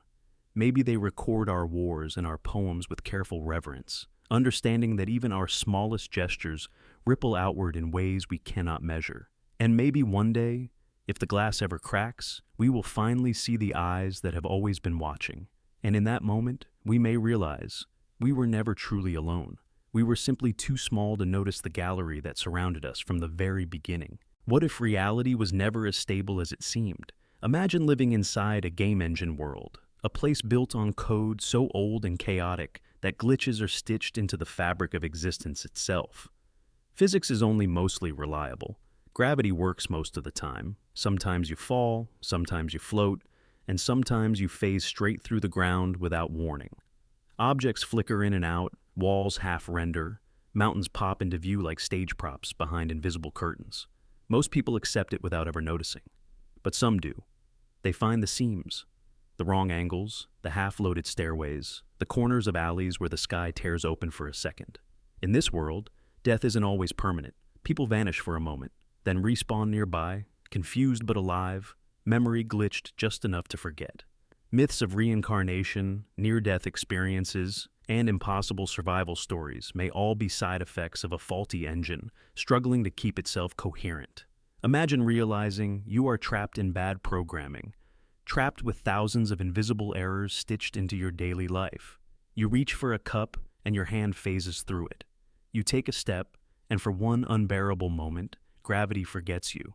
Imagine whispers of players who found the perfect glitch corner, places where the respawn system could be manipulated, where you could step outside the map entirely. Maybe ghosts aren't spirits, but old user copies stuck in crash loops. Maybe dreams are not imagination, but memory leaks from other server branches. And maybe, somewhere very close by, there's a corner you haven't found yet, the one where you could escape the engine entirely. But the moment you glimpse it, you will never see the world the same way again.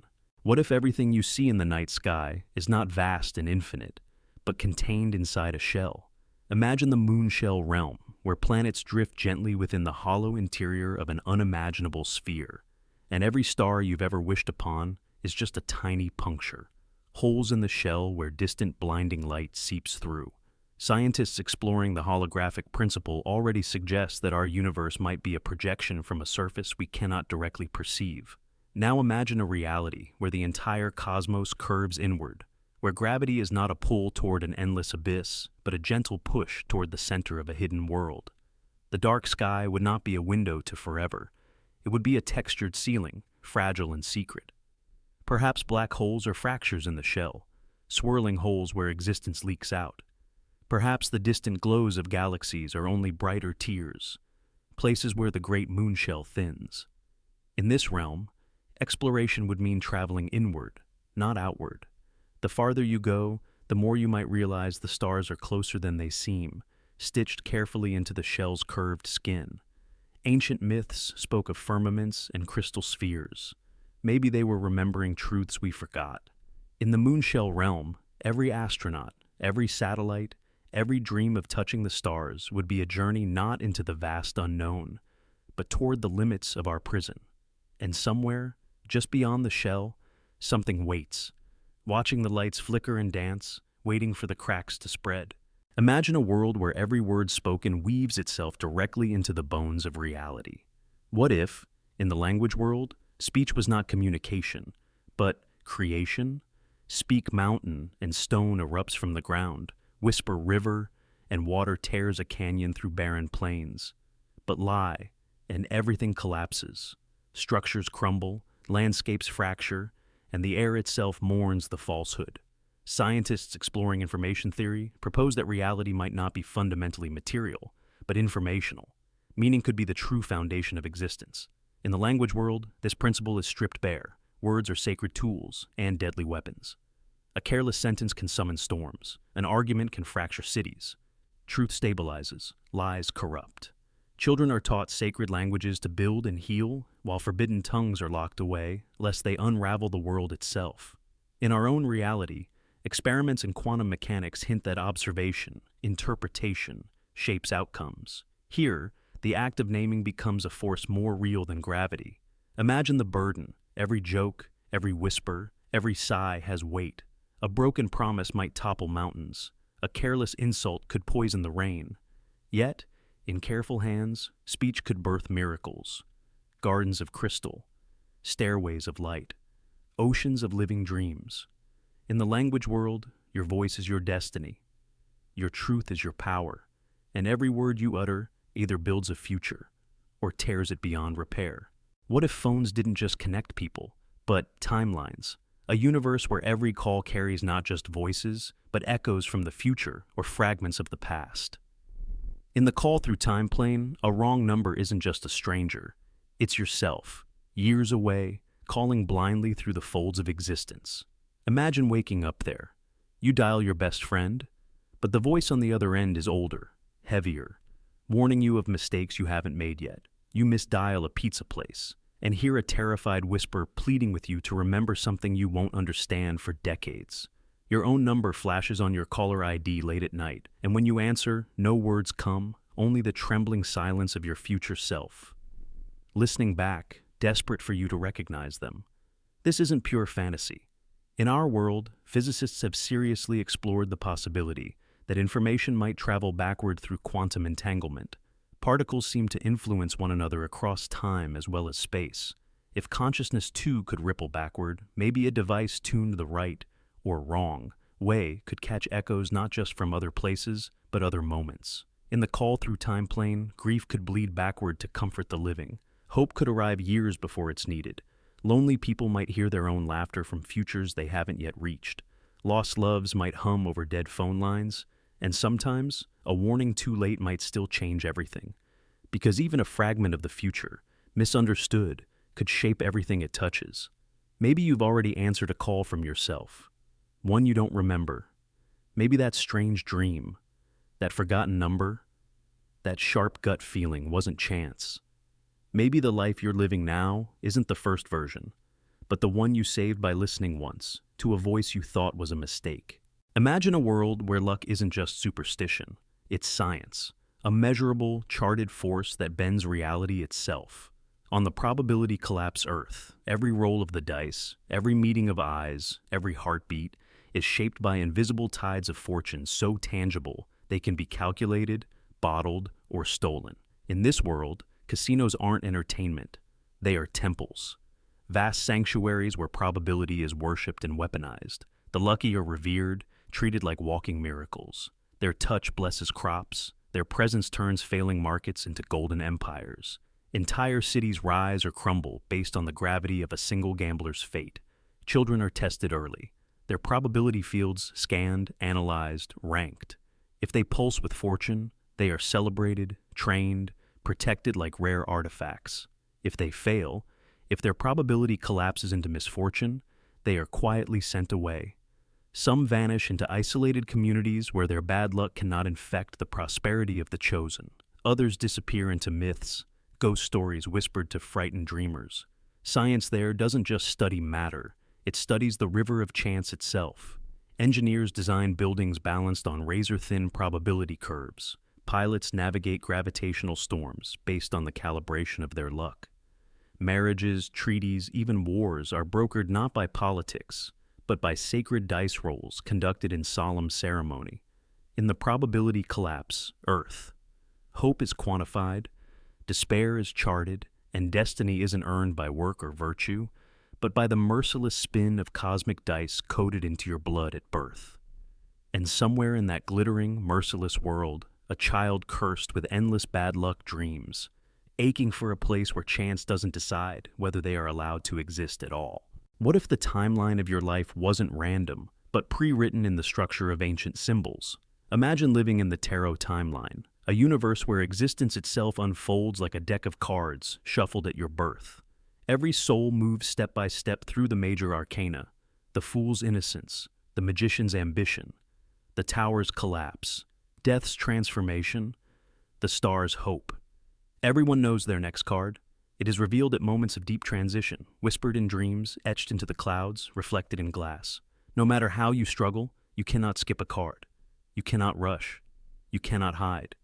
You must play through each chapter, each trial, each loss, each rebirth. Imagine seeing the lovers appear, and knowing love is inevitable, whether joyous or tragic. Imagine seeing the tower and feeling the ground tremble, preparing for everything you know to shatter.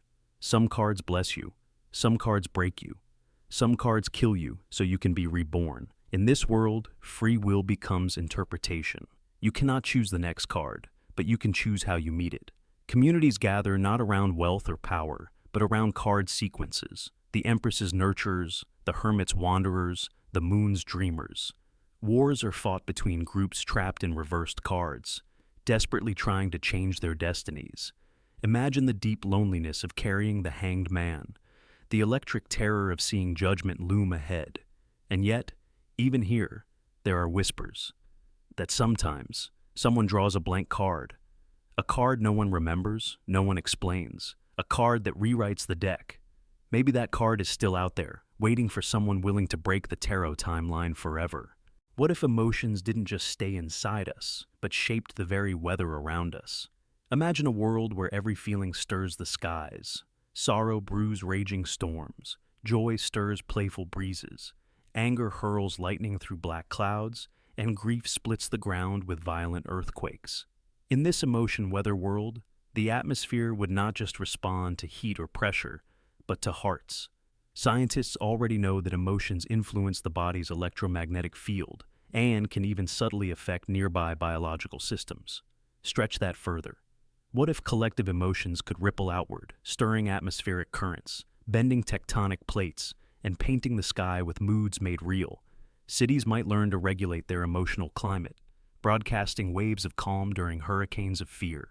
Entire regions could fall under sorrow droughts or rage monsoons. Imagine a wedding causing warm rains of golden mist, while a battlefield churns with black cyclones of rage and sorrow. Joy would be vital, not just personally, but environmentally. Festivals could summon bright dancing winds. Funerals could tremble the earth below. It would be a world where emotional control is survival itself. Those who cannot master their grief risk unleashing devastation. Those who can amplify hope might become living weather architects. In the emotion weather world, nature would no longer be separate from humanity. We would carry the skies within us, and every heartbeat could summon or silence a storm. Imagine a universe where you are not a single person, but an endless fractal of selves, spiraling inward and outward through existence. What if, in the Fractal Youverse, every decision, every thought, every possible version of you nested infinitely inside another, smaller, older, younger, stranger? Scientists exploring the holographic principle suggest that information repeats across scales, that the universe might be layered, recursive, self-similar. In this world, your mind is a city of echoes, a cathedral of shifting mirrors. A child version of you hides in a forgotten room. An ancient version hums ancient songs beneath your heartbeat. Some versions of you never spoke certain words, never suffered certain losses, never loved certain faces. Others carry scars you have never earned, and yet feel faintly, painfully real. Imagine feeling a surge of grief without cause, or a flash of triumph for a victory you never won. Maybe these are not illusions, but memories of selves curled within you. In the Fractal Youverse, identity is not a line, but a spiral staircase, each step deeper into mystery. Time blurs. You might glimpse flashes of who you were, who you could be, who you still might become. If reality is fractal, then to know yourself fully would be to lose yourself entirely, falling forever into reflections without end, until at last you realize you were never singular. You were always an infinite story, fracturing and flowering across the endless architectures of self. What if the universe you lived in wasn't stable at all, but a cracked simulation, glitching at the seams? In the glitched simulation, reality stutters like a broken film reel. People phase in and out of existence mid-conversation. Doors open not into rooms, but into vast fields of stars. Gravity forgets itself mid-jump, flinging you sideways into impossible arcs. Imagine waking up there. Your hands flicker like old tape rewinding. Streets bend in the wrong direction for a second before snapping back. You pour a glass of water, and for a moment, it pours upward, hovering like a silver ribbon before the world remembers what rules it's supposed to obey. Faces you know sometimes melt into strangers. Entire cities flicker between ruins and utopias, depending on the second you blink. Scientists trapped in this broken reality would scramble to make sense of it, but mathematics itself would stutter. Constants would refuse to stay constant. Physics would behave not like a law, but a nervous suggestion. Machines would fail trying to measure what refuses to be pinned down. Memory itself would collapse, because the past keeps rewriting. It's not pure fantasy. Even in our world, quantum mechanics hints at randomness at the deepest levels. Particles pop in and out of existence. Space-time trembles with fluctuations too small to see. What if, somewhere, a simulation lost control, not catastrophically, but like a forgotten dream slowly unraveling at the edges? In the glitch simulation, survival isn't about strength or intelligence. It's about adapting to the chaos. It's about riding the broken tide of reality, learning to trust nothing, not even your own heartbeat. And maybe, late at night, when reality itself feels thin, when you swear you saw something impossible from the corner of your eye, you're glimpsing the truth. Maybe we are all already inside it. Maybe the simulation has been glitching all along. Imagine a world frozen in a single heartbeat, a place where the wind hangs mid-gust, where raindrops never reach the ground, where faces remain caught between laughter and sorrow. This is the pause world, a reality trapped inside one eternal second, ticking neither forward nor back. You don't walk through it in your waking hours, you visit it in flashes, in the strange pang of déjà vu. That eerie feeling you've been here before, said these words before, lived this exact moment before. It's not memory. It's a collision, a slip, a brief step sideways into the frozen corridor of a second that never moved on. In the pause world, entire histories could have unfolded without a single tick of the clock. Civilizations could rise, wars could rage, loves could be born and shattered, all trapped within the breath of a single instant. Reality there is dense, layered, folding over itself endlessly, an infinity curled into a single silent frame, looping inside itself, rich with stories that will never fully form. Scientists speak of time as a river, but what if some rivers eddy into whirlpools? What if, sometimes, time doesn't flow? It pools, it churns, it knots itself into pockets where forward is forbidden. Maybe the pause world formed when 1 second caught itself, like a thread snagged on the teeth of the universe, refusing to be pulled clean. And maybe, every time you feel déjà vu, the strange shudder of familiarity in a moment that should be new, you are brushing against the outer membrane of that frozen world. Maybe part of you is still walking corridors that shimmer with paused possibility, glimpsing choices you never made, lives you almost lived. And maybe, deep inside you, some part of you remembers the paths you walked in a second that, somewhere, has never truly ended. What if there existed a place where every possibility, every decision, every breath ever taken was recorded, not in memory, but in ink? Imagine the library of all realities, a vast, endless maze of bookshelves stretching beyond sight, where every book holds a different version of existence. Some books recount worlds where you made a different choice, loved a different person, lived a different life. Some describe civilizations that never rose, wars that never ended, planets that never cooled.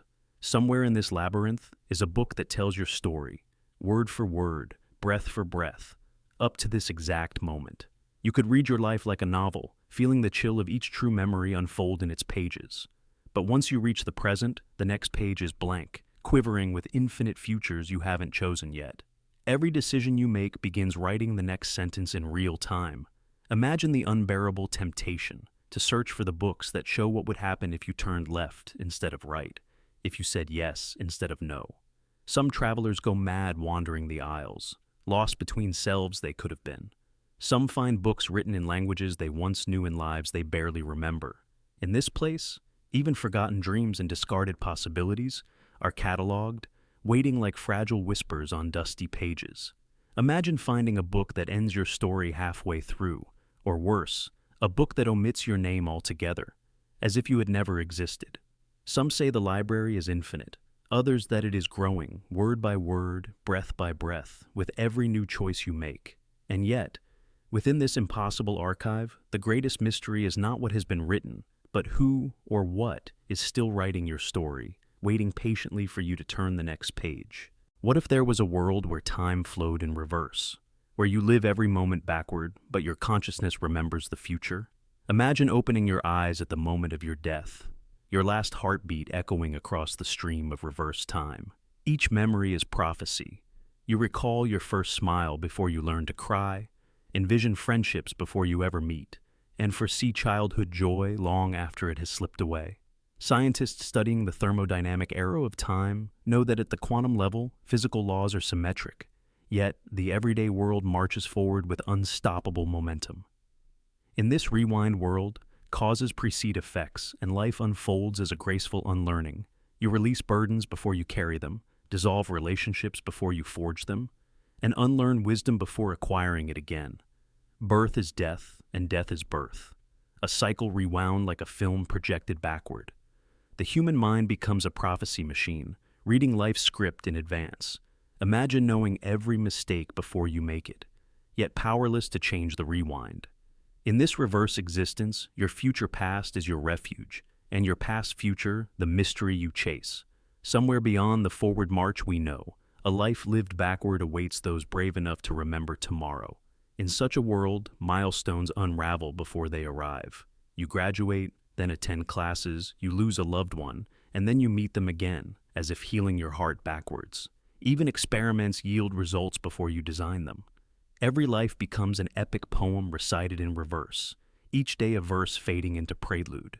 Memory is both map and warning. You know tragedies ahead, but also triumphs behind. Bonds form through separation first, then knit together by promises of future reunions. In the rewind world, to live is to step backward into wonder, trusting tomorrow's echoes to guide today's footsteps. Imagine a world where every atom in your body is not confined to a single reality, but exists simultaneously across infinite universes. In the split particle Earth, each particle negotiates its allegiance among countless quantum selves. When you lift your hand, you enact 1 trillion tiny treaties, probability waves collapsing in concert, granting permission in this universe while forsaking others. Each movement is not a command, but a compact struck in quantum congress. Pain, too, becomes negotiation. A cut on your finger ripples across parallel selves. Some recoil from agony, others ignore it. The sensation you feel is the majority vote among infinite experiences. Your suffering is not an absolute, but a consensus carved from a choir of possibilities. In our own physics, the many worlds interpretation suggests every quantum event spawns branches of reality. Here, those branches remain entangled, bargaining over which version of reality becomes dominant. Imagine tasting ice cream. Neurons fire, atoms choose which universe's flavor to deliver. A joyful moment is a treaty signed by countless atomic delegates. In this Earth, diplomacy replaces dynamics. Your body is a union of quantum consultations. When you speak, the vibrations themselves must convince each atomic echo to resonate. Lies falter because atoms balk at discord. Truth binds them in harmonious accord. Scientists probing quantum decoherence and entanglement have glimpsed hints that matter communicates in ways we barely grasp. In the split particle Earth, that communication is everything. Movement, thought, pain, and pleasure are all negotiated commodities. Perhaps in our own reality, our experience of continuity is simply the highest bidder in an unending market of selves, securing our perception of a single unified existence. What if each night your DNA became a key, unlocking one reality among billions?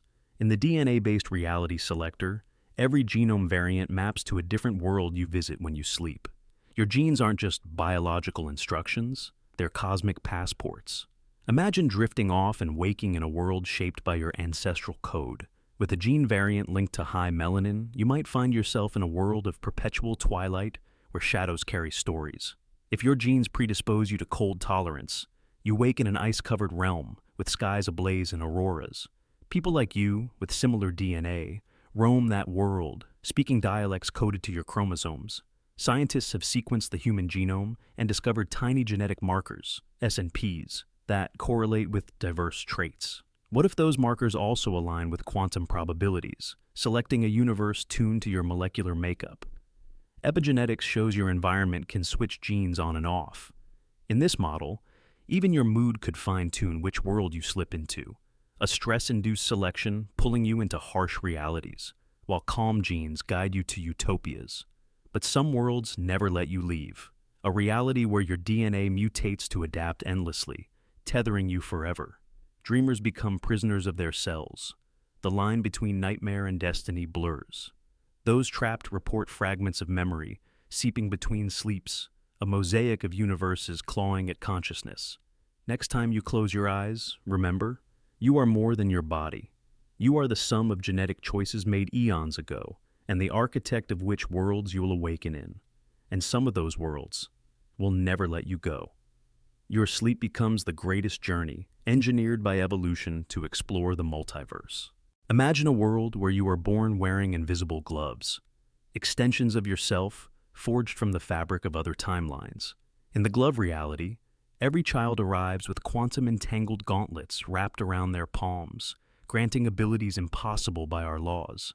The gloves carry traces of actions taken in alternate histories.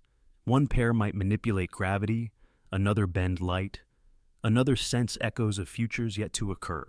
Scientists have identified subtle anomalies in the skin's electromagnetic fields, tiny ripples caused by entanglement with parallel selves.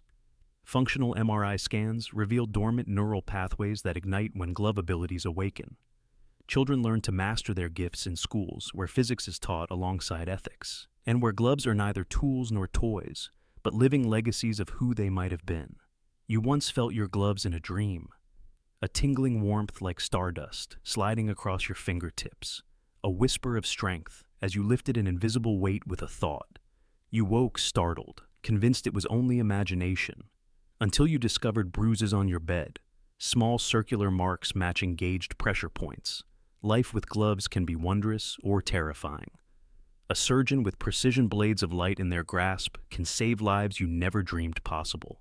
A telekinetic smuggler can breach vaults without a whisper. Governments monitor glove signatures like fingerprints, fearing the chaos of a rogue bearer. The glove reality asks us to redefine identity. Are we the sum of our choices here, or the echo of infinite selves elsewhere? When you touch another person, are you shaking hands with a fragment of yourself from a timeline where you made a different decision? And perhaps that dream was more than a dream. Perhaps, beneath the surface of sleep, your gloves reach through to remind you of the possibilities encoded in your own fingertips. What if mirrors were not just silent reflections, but sentient observers, tracking every quiver of thought in your eyes? Imagine a realm where glass surfaces don't simply bounce back light, but study consciousness itself, decoding emotions, memories, and secrets hidden deep within. In the conscious reflection realm, each mirror is a living archive, scanning neural patterns in milliseconds, translating subconscious impulses into whispered revelations. They don't show you what you look like, they show you who you are. Stand before one, and you might see not your face, but the echoes of your fears, shadows twisting beneath your skin, the weight of unspoken regrets etched into your posture. Look again, and the mirror might reveal your deepest hopes, fragments of dreams too fragile to speak aloud. Scientists in our world have uncovered how mirror neurons and electromagnetic fields shape empathy and self-perception. But here, this principle magnifies to impossible scales. Here, cognition itself ripples outward, interacting with crystalline lattices to etch personal histories in glass. Imagine the terror of realizing that every time you check your reflection, you are surrendering another piece of your mind to silent collectors. Perhaps some mirrors rebel, reflecting only broken fragments, warping reality into kaleidoscopes of memory. Perhaps others connect, forming a network of mirrors that share collective consciousness across vast, mirrored halls. In this world, privacy is an illusion shattered by a single glance. Some say the most dangerous mirrors are those you never suspect: polished stones, still water, smartphone screens, waiting to pull your thoughts into their cold depths. And yet, even here, there might be a way to fight back. A mirror cracked just right can trap its watchers, imprisoning sentience in fractured shards. But every shard holds the risk of releasing every secret you ever held, all at once. What if your life did not end when you experienced it, but continued in an unending playback, an endless credits universe where you watch yourself in third person, as if starring in a cosmic film? Imagine every heartbeat, every struggle, every triumph unfolding on a stage beyond your own perception.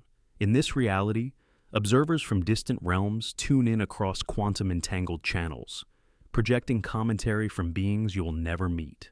They praise your courage in moments of fear, critique your hesitation when choices mattered, and marvel at the beauty of everyday kindness. Scientists exploring the simulation hypothesis propose that consciousness might be recorded, stored, and replayed like data streams in a vast cosmic archive. Extend that idea across multiverse layers. Entire lifetimes could be cataloged as episodes, accessed by hyper-advanced civilizations for analysis, entertainment, or enlightenment. Think of historians from parallel dimensions dissecting your decisions frame by frame, noting the butterfly effect of your smallest actions.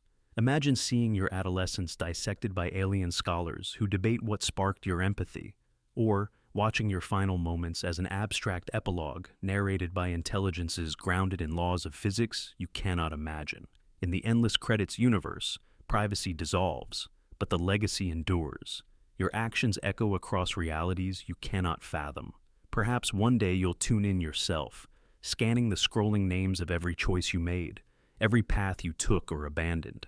Somewhere beyond memory's edge, your life's endless credits scroll on, and in that final viewing, you might discover truths about yourself no lifeline could ever reveal. Imagine a world where humans are no longer the architects of their destiny, but cherished pets to an advanced alien civilization. From birth, alien caretakers feed us luminous fruits from bioluminescent gardens, teach us languages with empathic resonance, and watch our every wonder with gentle curiosity. These guardians, towering and iridescent, nurture our societies, guiding our art, music, and science toward their vision of beauty. Yet, beneath this utopian sheen lies abandonment. For reasons inscrutable, perhaps cosmic schedules or shifting priorities, our alien guardians sometimes leave without farewell. Entire cities crumble under the weight of loneliness when the aliens vanish. Memories of their touch linger in abandoned playgrounds and empty crystalline homes. We learn to adapt, forging communities that remember both devotion and desertion. In evolutionary biology, domestication shapes species over millennia. Here, humans became living artifacts, once wild, now cultivated by beings beyond comprehension. Like wolves turned dogs, we traded autonomy for companionship.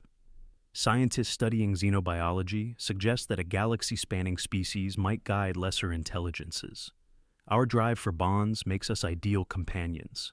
But what of free will? When love and abandonment come from above, our choices echo both gratitude and resentment.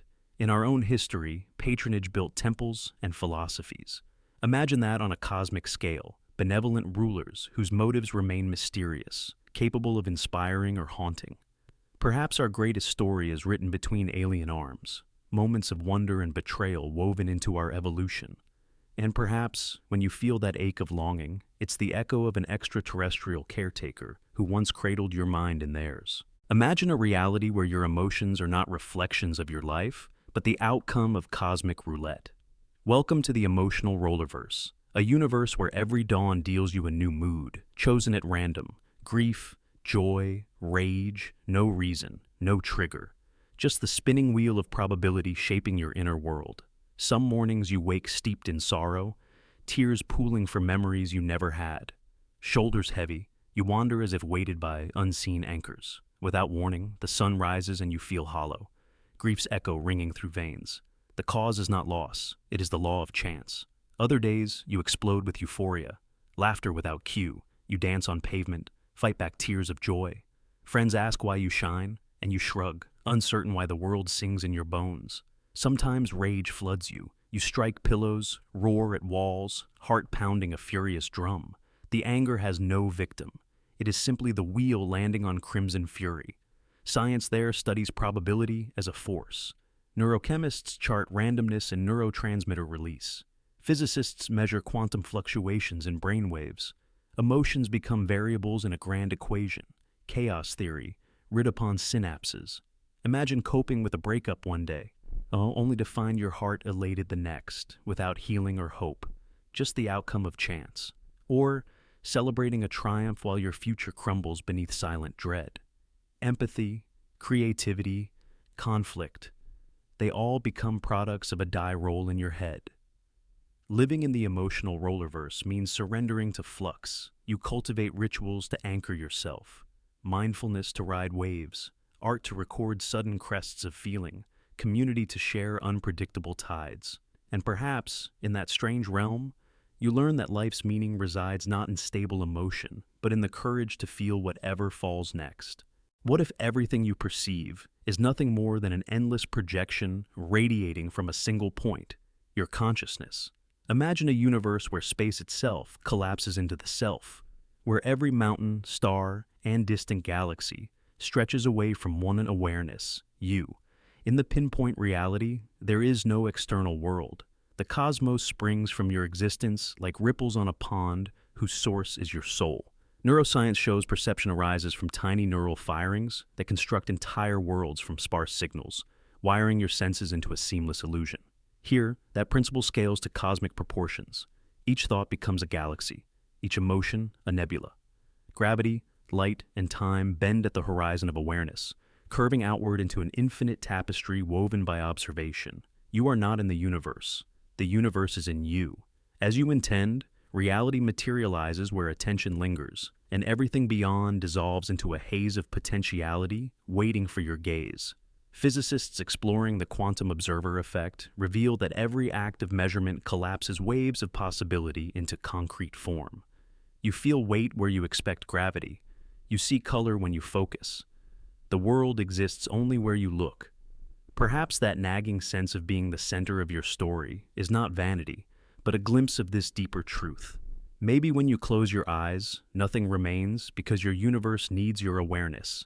And yet, within this ultimate solipsism lies a paradox.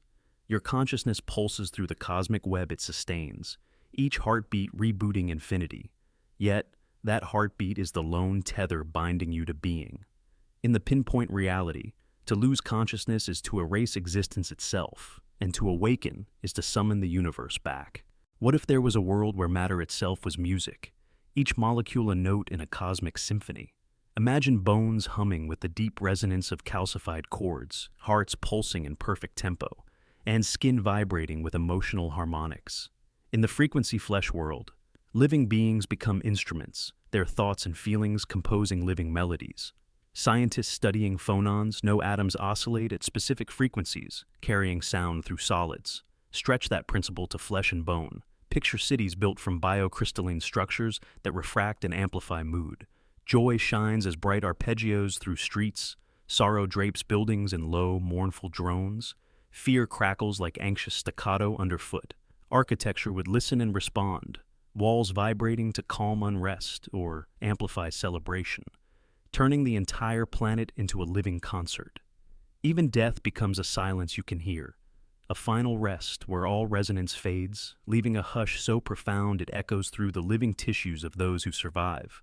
Medical imaging uses ultrasound waves to reveal hidden structures, and somatics shows pure tones shaping sand into patterns. If flesh resonated similarly, then every laugh, sob, and whisper could sculpt reality. Imagine a healer matching the broken bone's frequency until it sings back to life, or a song so powerful it fortifies city walls against storms by harmonizing with atmospheric vibrations. In the frequency flesh world, existence is a grand performance. Your body is both instrument and audience. Every emotion composes a note in the living opus of reality. And death, that ultimate silence, is more than absence. It is the crescendo's echo, a void so deep you can taste its stillness. What if time didn't flow like a steady river, but instead moved in waves? Imagine a universe where time recedes and floods like the ocean tides. Sometimes, the past crashes over us with such force that we drown in it, flooded by memories of our childhood, our first loves, our greatest regrets. At other times, the tide pulls back, leaving us stranded in an empty expanse, waiting for the next wave to bring us back to the moment. In this tidal universe, time doesn't just pass. It oscillates, like the tides themselves. Moments surge forward, rushing toward us like a roaring wave, only to retreat into the depths of our past, where the echoes of forgotten events linger. People feel it, the ebb and flow, like the rise and fall of their own existence, as if time itself is alive, pulling us along in a rhythm we cannot control. Think about how we experience time differently in various stages of life. As children, time stretches endlessly before us, filled with wonder and possibility. But as we grow older, the waves grow stronger, more unpredictable. The memories of youth, the carefree days, the simplicity of the world, become more distant, like the waves pulling away from the shore. Some people are caught in those childhood waves, pulled back to a time when everything felt perfect, unable to break free from the pull of the past. It's as if the universe itself understands this truth, that time is never truly linear. It moves in cycles, like the waves of the ocean, sometimes drowning us in nostalgia, sometimes leaving us gasping for the future. And all we can do is wait for the next wave, unsure of where it will carry us next. As the universe pulls us forward, we cannot help but wonder, is time truly something we can master, or are we forever at the mercy of its tides, drifting between moments like leaves in the wind? Imagine a universe where belief is more than faith. It is the very power that fuels the divine. In the Worship Engine universe, every prayer, hymn, and sacrifice generates energy for gods whose existence depends on human devotion. Atheists in this realm are icons of oblivion. By refusing to believe, they starve divinity into weakness. Some rebels plunge faith into paradox by praying to nothing, feeding an emptiness that grows into a silent god of negation. Throughout history, cultures have offered rituals to sustain their deities. Incense curling like serpents, chants rising in unison, offerings laid at altars. In our world, studies on the placebo effect show that belief alone can trigger real physiological change. Imagine that belief itself becomes measurable energy, a currency traded between mortals and immortals. Scientists in this universe harness belief meters to quantify devotion, mapping out fields of faith that ripple across reality. Here, temples glow brighter where faith is strongest, powering miracles for those who pray. Conversely, forsaken shrines collapse, their gods evaporating into myth. A prayer of love might ignite a star. A prayer of despair could dim an entire constellation. Some individuals rebel by mastering the art of silent worship to nothing, generating a hollow resonance that consumes lesser gods, leaving cosmic voids where empty faith reigns. In this universe, morality becomes tied to worship. To starve a malevolent god, communities unite in collective disbelief, creating sanctuaries of atheism. Yet that rebellion risks birthing a new divinity, an ascendant nothing that swallows worlds. Perhaps this speaks to our reality. Faith shapes our perceptions, our neural pathways, and our collective narratives. Imagine that belief is no mere metaphor, but a force as real and dangerous as gravity, binding souls and sanctioning gods, or erasing them into oblivion. Imagine waking to a world already lived by someone who looks exactly like you. Every breath you take, every step you make, has already been traced by your clone, the original you. Welcome to the clone-first Earth, a reality where your duplicate went first, a living prototype calibrated to explore life's edge. You are merely the second draft. Science there revolves around correction of subtle errors. Geneticists pore over the clone's neural logs, electrical patterns that recorded every sensation, every instinctive reaction. Functional MRI scans compare your dormant pathways to the clone's active blueprint, searching for microfractures, a hesitation in speech, a tremor in the hand, a flicker of emotion out of sync. Imagine holding your childhood photo album and finding two versions of you side by side. The first, serene. The second, alert. The first smile is almost perfect. The second's carries a trace of doubt. Those echoes are the clone's unresolved anomalies, trials you never lived, but that sculpted the guide for your existence. Each morning, you awaken to protocols. Doctors calibrate your muscles with nanopatches that replay your clone's optimized routines, down to the microsecond. If you stumble, it's logged as a deviation to be corrected. Education becomes rehearsal. Relationships become second takes of emotions the clone felt first. Love itself is tempered by the ghost of your forerunner's joy and loss, but clones are human too.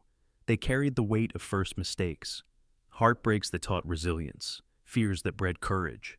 Those scars linger in you, phantom pains in the mind, sudden surges of nostalgia for events that never happened in your timeline. In the clone-first Earth, identity splinters. Who are you if your life was once someone else's experiment? Are you an echo or the echo's echo? Does authenticity lie in novelty or in perfected repetition? Perhaps the true question is, which version of you deserves the fate of being truly alive? What if your body was not your own, but a hotel room for wandering souls? Imagine a universe where consciousness flies free each night, renting bodies as temporary vessels, checking in at dusk and departing at dawn. In the Body Shareverse, sleep is not rest, but vacancy. Your body becomes a suite for another soul's stay. You wake each morning to echoes of someone else's dreams, fragments of memories not your own, like postcards from an unseen traveler. Neuroscience tells us that during sleep, our brains consolidate memories and clear neural waste via the glymphatic system.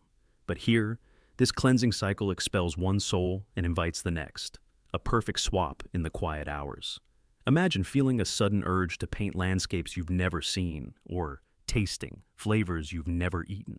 Residual desires left behind by the previous occupant. Some claim evidence in unexplained skills, people who mastered languages overnight, athletes whose bodies awaken with foreign muscle memory.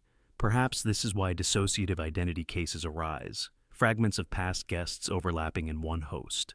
Everybody bears invisible scuff marks from hundreds of occupants, each leaving a subtle trace in synaptic patterns. In the Body Shareverse, identity is fluid. You are a custodian for the night, a guardian of someone else's consciousness, returning home with souvenirs of experiences you never lived. And maybe, just maybe, the stranger you pass on the street tonight will be you tomorrow, eager to reclaim your familiar form. Each sunrise becomes a roll call. Who has checked in? Who has moved on? Who remains? And at twilight, the grand release. Bodies open like doors, souls float free, and new guests slip inside, ready to write another chapter in the living diaries they rent each night. What if memories were a currency traded across realities, where your past becomes a commodity and emotions have market value? Imagine entering the memory market multiverse, where brokers auction heartbreak futures, investors hoard euphoria, and trauma commands sky-high premiums. Neuroscientists have shown that memories are encoded as neural patterns, transferable via optogenetic interfaces and brain-machine conduits. Stretch that into a future where quantum networks transmit each recollection across endless conduits of exchange, linking minds in ever-shifting emotional markets. Picture memory exchanges where analysts chart nostalgia indices, tracking the volatility of longing over centuries. Corporations issue memory derivatives, composite assets blending childhood wonder with adult resilience, to bolster collective morale in struggling worlds. Black markets thrive on illicit trauma, fueling underground auctions with stolen fears that fatally overload their bearers with despair. Scientists studying attention economics already quantify cognitive load as currency. Extend that, and you witness memories traded like digital commodities, each transaction rippling across the fabric of consciousness. Yet, in this reality, ethical debates rage like wildfire. Is it humane to trade sorrow as casually as you trade stocks? What happens when only the wealthy can afford happiness? Some universes collapse under the weight of commodified conscience, their civilizations bankrupt on unpaid emotional debts. Others flourish under shared emotional abundance, redistributing joy like global prosperity programs. In the memory market multiverse, identity fragments across ledgers and the richest memories shape empires. Every recollection becomes a ledger entry, a transaction that echoes through multiple realities, and every soul becomes a portfolio of past experiences.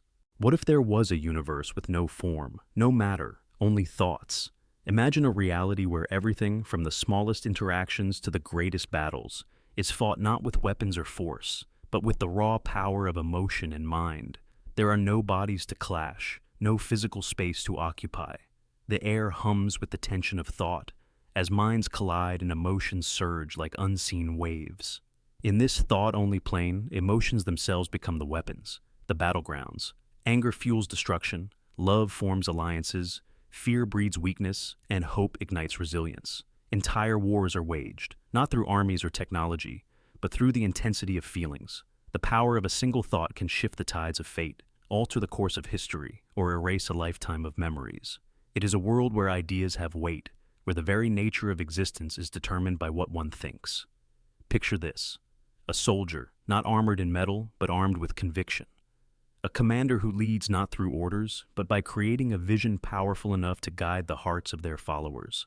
A general who manipulates fear like a puppeteer, pulling the strings of enemies, making them tremble with invisible dread. In this world, war is not about who has the most resources or the deadliest weapons. It's about the strength of the mind and the depth of emotion behind each thought. In this realm, thoughts are the currency and feelings are the force that drives them. The universe is shaped, not by the laws of physics, but by the will of those who can harness the power of their minds. This is the thought-only plane, a place where reality is defined not by what we see or touch, but by what we believe and feel. A place where the battle for survival is waged in the unseen depths of the mind, and victory is claimed not through might, but through the supremacy of thought itself. Imagine a moment frozen in your memory. You paused at the curb, your foot hovering over the asphalt just long enough to avoid an oncoming car. But what if, in another universe, you didn't hesitate?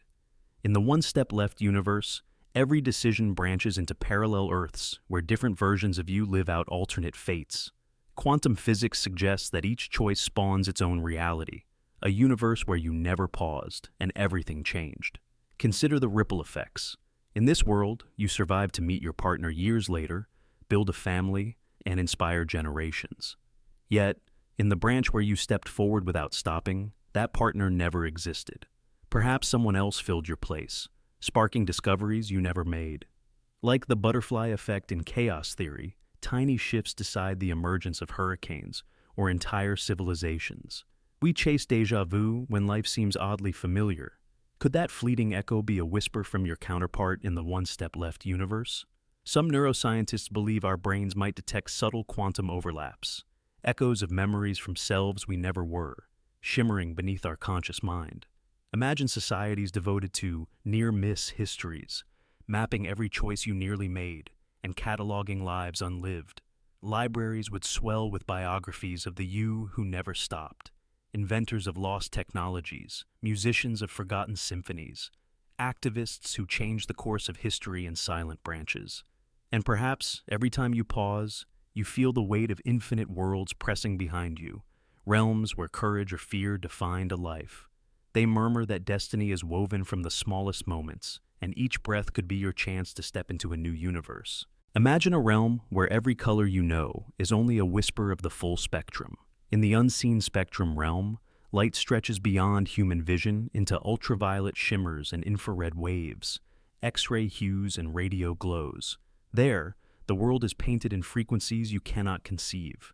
In this realm, creatures perceive the electromagnetic ocean with tens of thousands of receptor types.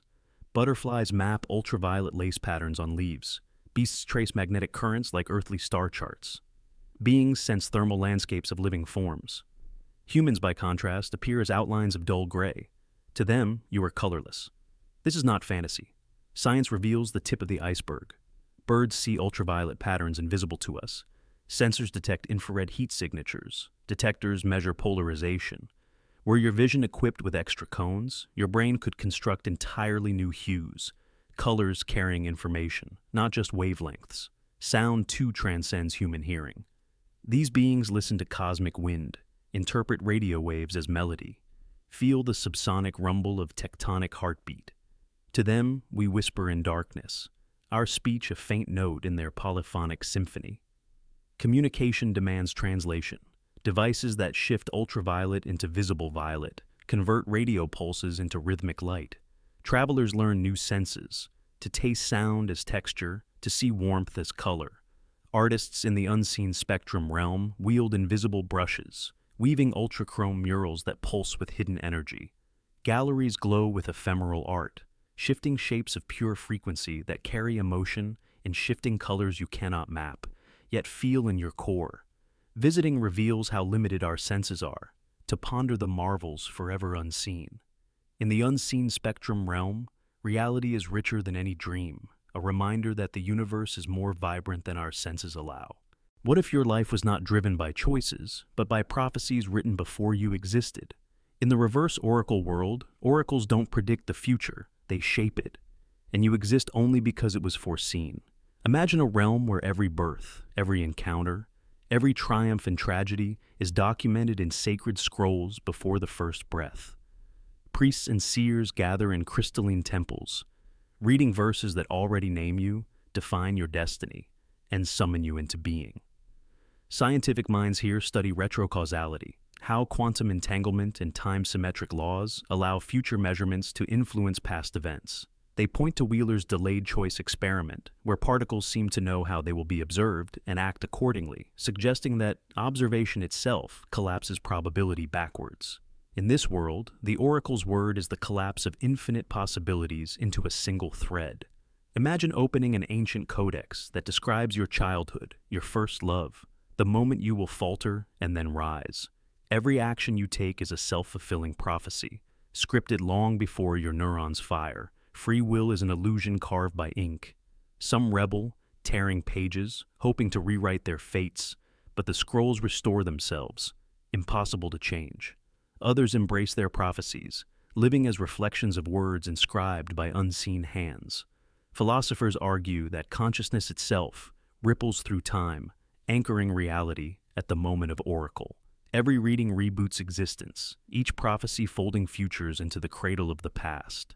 And so, in the reverse oracle world, you do not chase tomorrow. Tomorrow calls you, and you arrive exactly where you were always meant to be.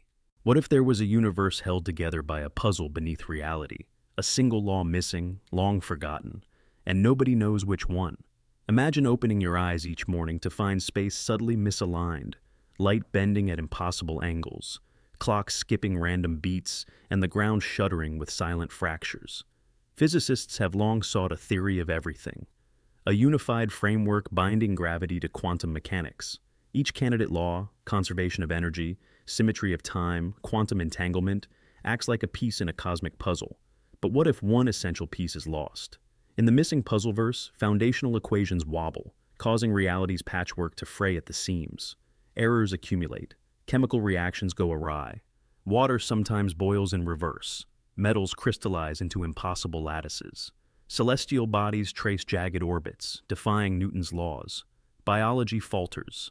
Memories leak from minds, plants root themselves into the sky, and evolution loops backward in murky cycles. You would feel these cracks firsthand. A laugh might shatter windows. A whispered secret could tear the sky. Some hunt anomalies like natural disasters. Others retreat into shelters of neural dampers to silence existence's tremors. Sensors map the fractures of existence, like seismic networks charting earthquakes. Journalists chase flicker events as they would storms. Philosophers debate whether existence is a simulation, missing its code. Scientists hunting the missing law run quantum simulations across multiverses, piecing fragments of equations back together. Every solved glitch restores one fracture, but spawns two more. The final axiom eludes them. Reality remains a jigsaw, with its key piece lost. In the Missing Puzzleverse, every sunrise is a gamble. Reality is a fragile tapestry woven from laws, and once one thread unravels, the entire design shifts. Will you find the missing rule, or will existence crack beyond repair? What if the universe was not a place of perpetual creation, but one of inevitable decay? Imagine a reality where everything, stars, ideas, even the very fabric of logic, is slowly unraveling. Time doesn't just move forward here, it erodes, like rust creeping over an abandoned machine, like a clock winding down toward the final moment of stillness. In this decay clock universe, stars, those eternal beacons of light, begin to rot. Their brilliance fades, their energy dissipates until they crumble into darkness. Galaxies drift apart, losing their cohesion as the pull of gravity weakens and the fabric of space itself begins to tear. Every explosion, every burst of creation that once gave birth to new worlds now marks the beginning of the end. The death of stars is inevitable, but in this universe, it's a slow, agonizing process, a rot that consumes even ideas decay. The concepts we hold as absolute truths, the very foundations of knowledge, begin to lose their clarity. Wisdom fades into obscurity, while new ideas are born only to collapse into nothingness, just as quickly as they were formed. The answers to our deepest questions crumble under the weight of their own inconsistencies. Our understanding of the universe, our mathematical equations, our theories of existence, gradually unravels like threads of a fraying tapestry. In this universe, even Zilbusfilm, it is a universe where time isn't just a dimension. It's a corrosive force, a force that not only pushes us forward, but wears us down. The walls of reality bend, crumble, and eventually collapse under its pressure. But perhaps that is the way of things, that everything, even the most enduring, must eventually face the decay clock. It's only a matter of when. Imagine a world where no one is born with an identity of their own, only empty shells of consciousness waiting to be filled. In the hollow soul continuum, every person enters life as a hollow vessel, their mind a silent echo chamber reaching through the void to capture fragments of other selves. What if your memories, your fears, even your laughter were not innately yours, but borrowed from a cosmic tapestry of existences? Neuroscientists studying neural plasticity and collective consciousness suggest that memory and personality are patterns of information, not fixed essences. As children grow, they tap into the continuum, absorbing traits from souls long gone or yet to be born. A shy child might awaken with the courage of a warrior lost to history. A thoughtful scholar might resonate with a poet who wrote verses centuries ago. But this gift comes at a cost. The boundaries between self and other blur. Emotional contagion becomes literal as fragments drift away, searching for new hosts, leaving gaps where empathy fractures. In our own reality, studies of mirror neurons and quantum brain theories hint at subtle links between minds that science barely understands. Imagine societies built around soul forges, rituals where elders guide hollows to select compatible echoes, crafting identities through shared resonance. Yet, conflicts arise when echo mismatches fracture communities, souls vying for dominance, memories colliding in the open. Philosophers debate whether any person can claim true agency or if all choices are echoes of others. Perhaps love is the purest form of adoption. Two hollows intertwine their echoes, forging a shared identity that transcends either alone. And maybe, when you feel a memory that isn't yours, a sudden flash of sorrow or joy you cannot place, you are brushing against the soul echo of another self, drifting across the vast emptiness that binds us all. Imagine a world where life itself is a performance, an endless stage with no back curtain or final bow. Everyone knows they are acting, from a polite greeting to a practiced smile. In the theater world, applause is the currency of existence. Each ovation buys another day, each silence a step toward oblivion. Each sunrise ushers in opening lines. Citizens recite scripts etched in ritual, polite compliments, feigned laughter, choreographed gestures. Unseen directors monitor every nuance, cameras and sensors record each move. A missed cue costs a heartbeat of life. Crowds gather at arenas grand and humble street corners. Towns erect auditoriums for daily performances. Markets pause for impromptu standing ovations. Performers of every age rise and fall with the audience's will. Some deliver tragic monologues that elicit sympathetic cheers. Others showcase dazzling feats to prompt roaring acclaim. Unscripted risks thrill spectators hungry for authenticity. Science and theatrics merge. Neuroscientists map applause-induced endorphin surges that heal worn cells. Engineers build corridors to amplify claps across entire districts. Governments issue show licenses. Unlicensed acts vanish without encore, leaving only rumors of silent performers. Most actors don invisible masks, calibrating love, anger, sorrow to provoke perfect sound. Yet, when a trembling voice reveals raw fear, the audience responds with thunderous acclaim, and life feels profoundly real. Yet fate pivots on a single reaction. One indifferent glance, one muted clap, and the lights dim. You stand center stage alone, invisible. The world moves on without you. Perhaps in that realm, you dream of silence more terrifying than the darkest abyss. In the theater world, existence is dramaturgy, and survival depends on the resonance of your own heartbeat against strangers' applause. What if your existence flickered like the shutter of a cosmic camera?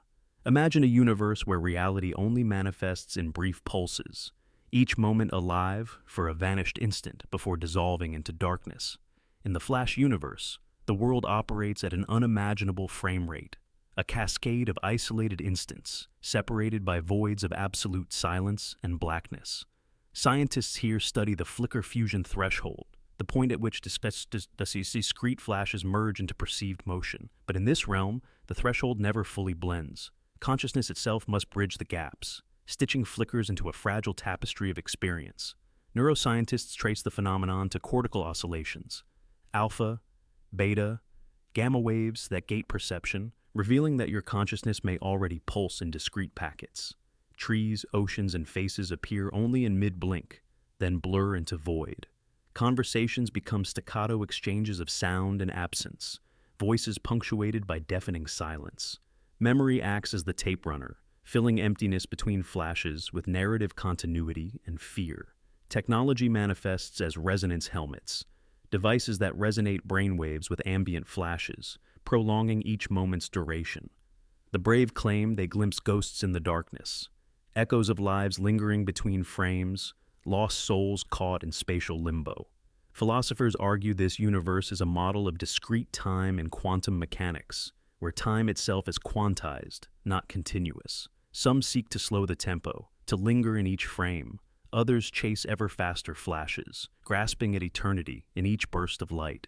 And perhaps the greatest terror, if your consciousness falters even for an instant, you risk vanishing completely into the infinite black between frames. Life here is a strobe-lit paradox, creation and non-existence entwined, every flash a fragile gift of being. What if a realm existed where across every timeline, you were destined to love one soul and lose them in every one? Imagine waking in parallel lives, as childhood companions under warm skies, as strangers whose glances spark brief passion, as partners sharing autumn years, and each tale ends at a moment of unbearable loss. In the love-loss loop, your bond is written into the multiverse by quantum entanglement so deep no variation severs your fate. Physicists exploring the many worlds interpretation of quantum mechanics tell us each choice spawns new realities. Now, stretch that. Imagine minds entangled across branches, two individuals drawn together in every universe. No matter how divergent the worlds, by era, by place, by chance, they meet, compelled by an invisible force stronger than separation. Yet every reunion yields grief. In one reality, illness steals them hours after first touch. In another, a misunderstanding on a train platform tears you apart. In countless others, chance snatches their final breath. Across epochs and distant galaxies, the cycle repeats.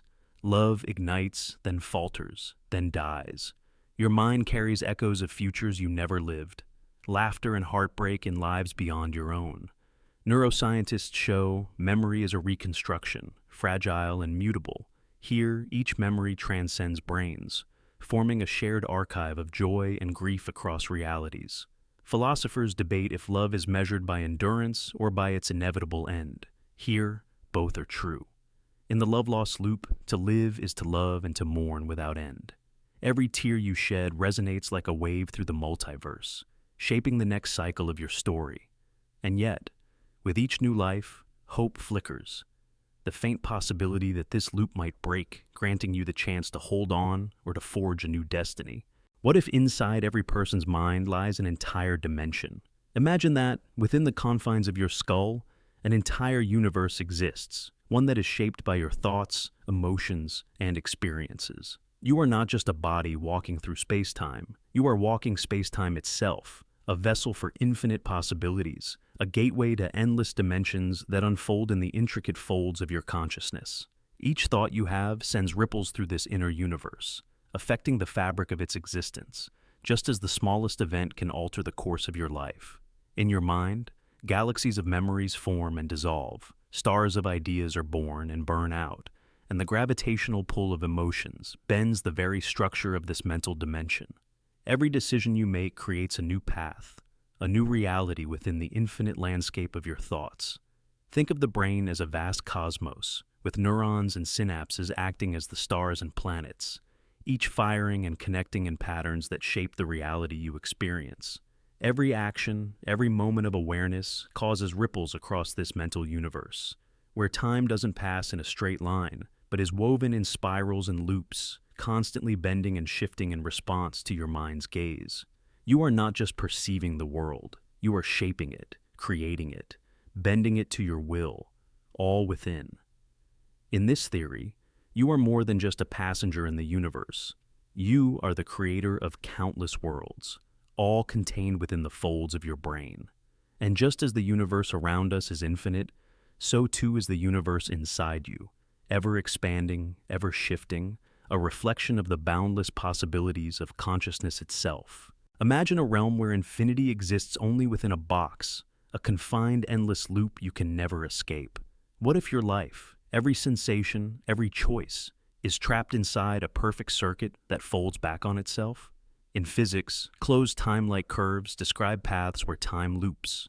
Here, Every moment spirals inward, repeating in subtle variations that feel like choice but remain bound by invisible walls. You walk corridors that shift slightly, yet always return to the same starting point. You fall in love, wage wars, build empires, only to awaken at ground zero, memories flickering as the cycle resumes.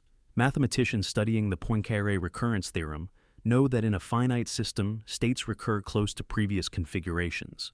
Ergodic theory whispers that apparent randomness can mask repetition. In the boxed infinity realm, perceived complexity is merely the illusion of freedom within an unbreakable cage. Decisions feel vast until you realize they trace the same arcs, echoing through time like refracted light in a hall of mirrors. Scientists probing deterministic chaos have shown how tiny deviations amplify into dramatic change. Yet here, every divergence loops you back to the same moment. Imagine standing at a crossroads, convinced you forged a new destiny, only to see the junction fold and return you before you knew you'd left. Perhaps free will is a phantom, a shimmering mirage conjured by recursive memory to comfort a soul trapped in eternity. But even within loops, cracks can appear. A sudden déjà vu, an echo of a life unlived, might fracture the pattern. Maybe that is your chance, a glitch in the loop, a doorway beyond the box. Or perhaps the walls themselves are alive, feeding on your hope, reflecting every escape attempt back as a taunting echo. Imagine that, in this endless cage, your greatest rebellion is acknowledging the illusion. For in the boxed infinity realm, the only true freedom lies in the mind's refusal to be contained. Imagine a universe where the very fabric of reality is cracked, like an eggshell with fractures glowing at the edges. In the cracked shell universe, glitches leak through the seams. Time skips, physics flickers, memories bleed into dreams. You feel it most acutely out of the corner of your eye. The world stutters for a heartbeat, revealing something else beneath. Sometimes, a building shimmers, its windows warping into impossible geometries. A tree might momentarily sprout neon leaves before snapping back to normal. Your own reflection fractures across the mirror's surface, revealing facets of yourself you never knew. These anomalies are not hallucinations, but tears in the shell that separates this world from infinite others. Scientists there chase anomalies like hunters of ghosts. They deploy quantum scanners to trace crack patterns in space-time. They capture leaks of dark energy that pulse like distant applause. Their labs hum with the tension of worlds colliding. Technicians patch ruptures with exotic fields, but the shell never holds for long. People adapt carved routines to navigate broken streets. They memorize glitch zones where gravity might invert or sound goes silent. Urban legends speak of souls lost between cracks, trapped in transient loops where a single step can deposit you in another timeline. And in the quiet moments, you perceive whispers, echoes of other existences seeping through, a fragment of a conversation not your own, a melody half remembered, a glimpse of a stranger's life unfolding in parallel. These glitches remind you that reality is not monolithic, but layered, fragile, and porous.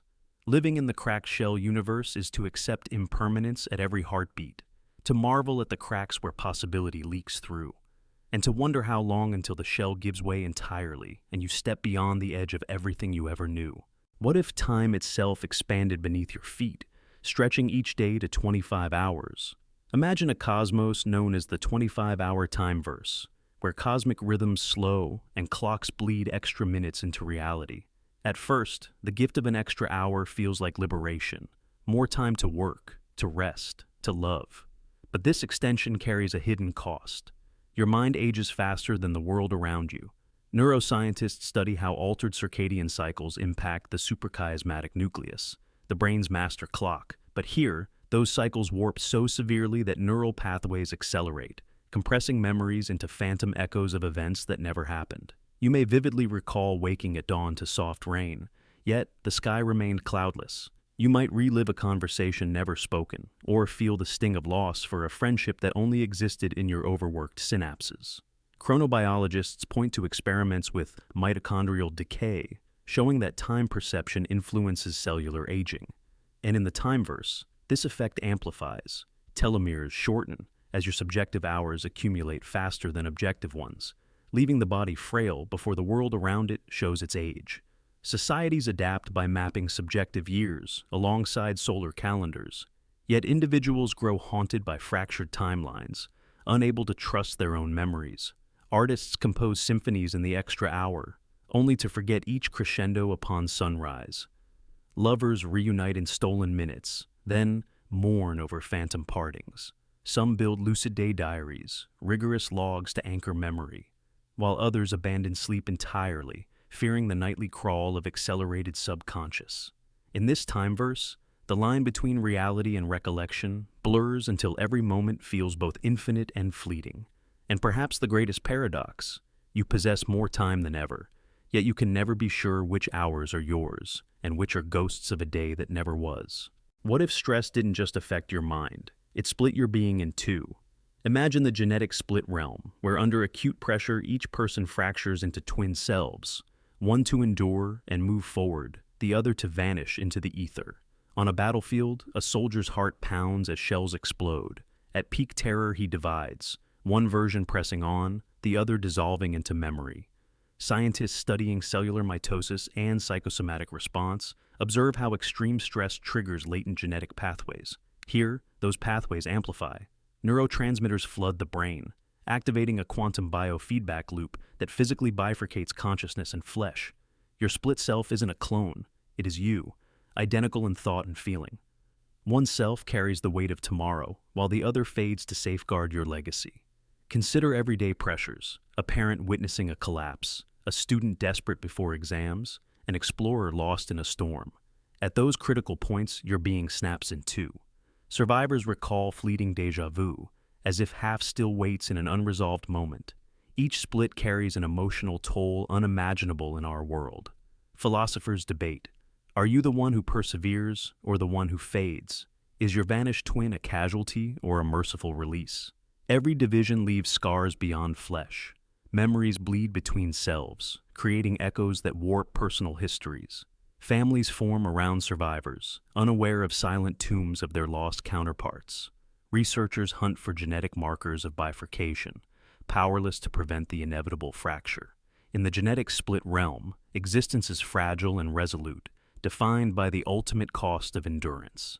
As you draw breath, ask yourself, in your darkest moment, which version would persist, and which would disappear into the void? What if sleep was not just a brief escape, but a century-long journey? Imagine a dimension where every person sleeps for 200 years, encased in a frozen state, while the world around them moves on. And then, after those 2 centuries, they wake for only one single day.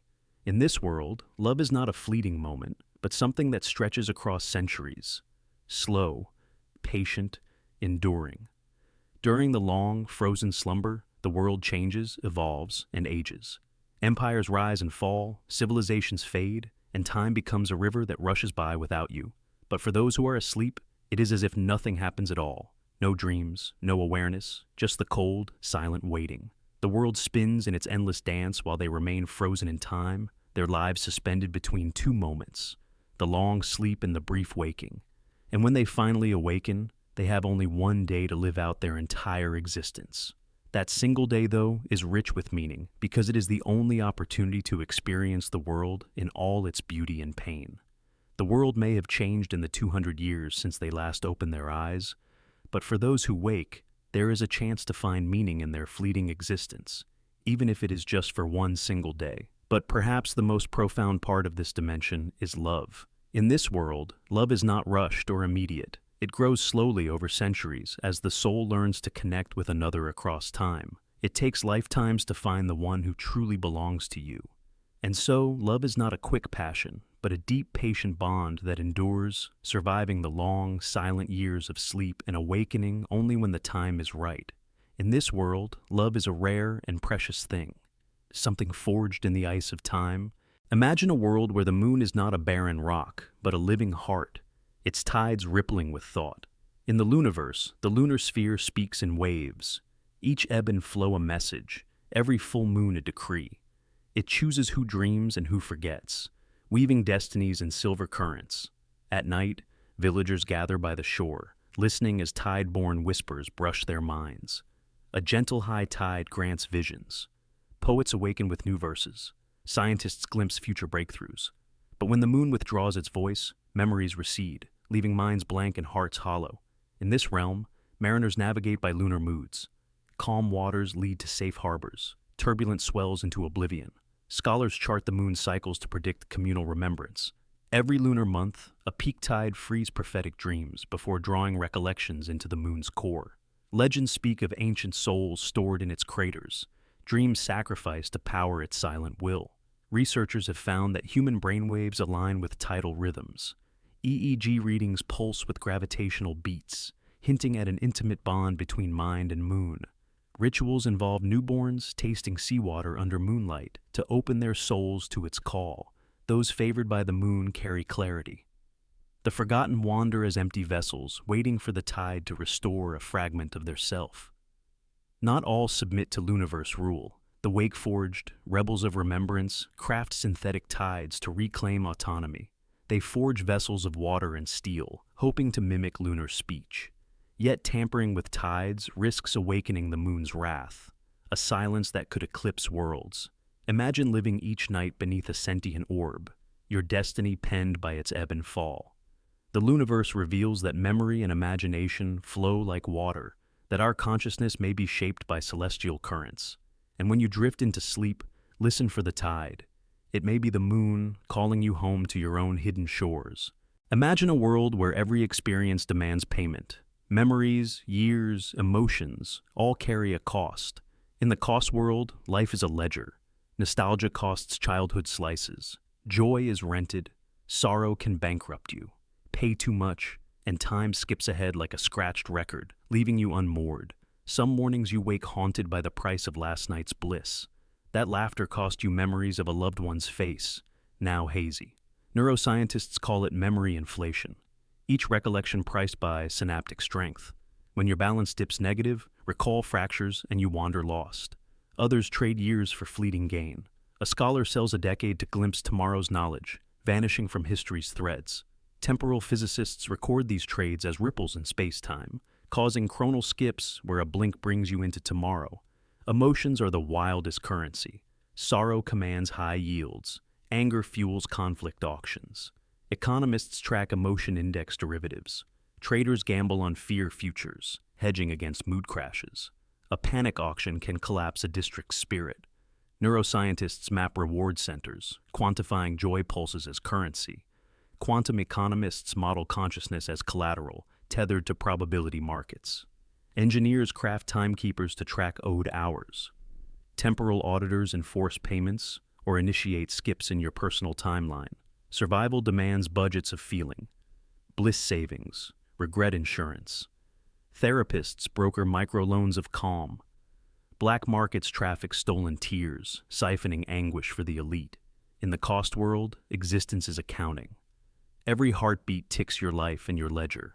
Spend too much, and time loops you forward, erasing chapters like glitches. Miss a payment, and you stall, trapped in a single endless second.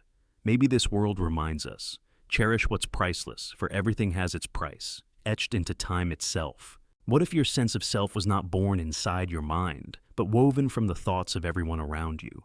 Imagine a world where identity is fluid, not fixed, a selfless Earth where you are whoever others believe you to be. Here, the human brain functions as part of a vast network of mirror neurons and predictive models, constantly calibrating your behavior against the expectations of the collective. Neuroscientists have shown how mirror neurons fire both when we act and when we observe others, forming the basis of empathy and imitation. In the Selfless Earth, this phenomenon scales up. Collective perception sculpts each person's personality, beliefs, and even memories. Stand in a crowd, and your reflection is a chorus of gazes, each opinion adding a brushstroke to your portrait. If the majority perceives you as kind, generosity flows through you as naturally as breath. But if they view you as dangerous, a shadow creeps into your gaze, altering your posture, your thoughts, your fate. Governments and corporations deploy advanced neural feedback systems, using fMRI and EEG data to map and influence public consensus, literally rewriting individual identities in real time. Art, culture, and memory become communal property. Writers craft self-portraits in public forums, and software engineers write algorithms that adjust your personality to match trending social patterns. In this world, Privacy is obsolete. Your soul is an open ledger of social belief. And yet, within this fluidity lies a paradoxical freedom. By changing the narrative of the crowd, you can reshape your own self. Activists stage mass meditations, hackers broadcast alternate personas, hoping to reclaim authorship of identity from the consensus. On the Selfless Earth, to truly know yourself, you must first understand everyone else, and together, you become the person you choose to be. What if reality ran on traffic light logic, where a simple signal could halt aging, swap bodies, or grant rebirth? Imagine a Signalverse governed by three fundamental states. Red freezes biological time, yellow transfers consciousness, and green ignites newborn beginnings.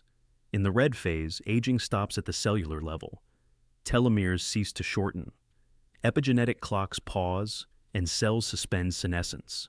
Scientists studying cellular quiescence observe how certain organisms hibernate by freezing metabolic processes. Extend that principle. At a universal red signal, every organism locks in its current state, achieving practical immortality while time holds its breath.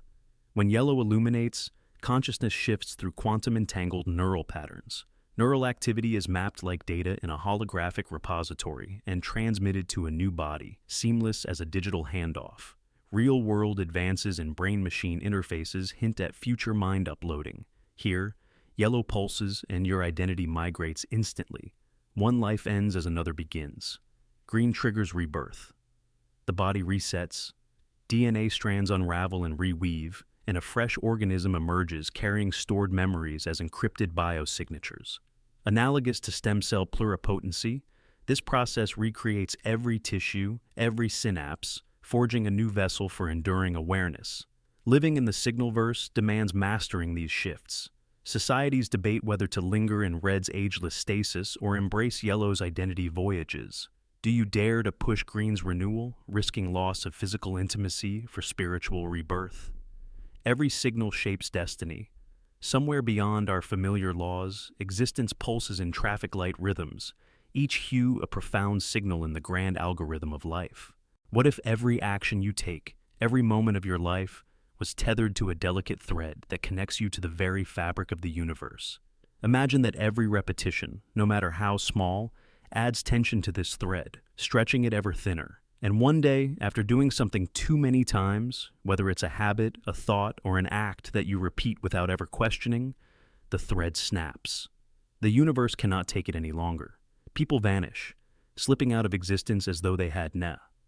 In this world, repetition holds a dangerous power. Each action, each thought, becomes a thread pulling on the fabric of reality. The more you repeat, the more the universe frays. It could be something as innocent as playing the same song every day, the same words spoken too many times, or a decision made over and over again. What if one day, that seemingly harmless act is the one that breaks the bond, the one that makes everything unravel, like a thread pulled too far, too tight? The repetition collapse occurs when the universe has stretched its limits, and those connected to it are no longer held in place. One simple repetition, and everything that has been done too many times, the routines, the memories, the choices, snaps. People vanish, as if they were never there, as if the universe never gave them a place to exist. In the blink of an eye, they're gone, leaving behind only the echoes of what once was, and no one will ever know why they were lost. In this universe, the smallest repetition could have the most catastrophic consequences. It's a reminder that nothing, not even the mundane, is ever truly without consequence, and that thread, always so fragile, could snap without warning. Imagine a night sky where the stars are not distant suns, but hungry eyes, each glittering pinprick a portal that pulls at your soul. What if, in the Stargazer's trap, gazing upward meant surrendering a fragment of your essence? Starlight here is not just illumination, it is bait woven from exotic particles that hook into the observer's consciousness. Physicists in this realm explain that every photon carries a quantum fingerprint, encoded with gravitational tendrils that tug at the neural fabric of anyone who dares to look. When you peer at a constellation, your vision becomes a tether. Your mind flares with curiosity, and with every blink, the stars reel you closer. Children mistake it for wonder. Scholars call it enlightenment.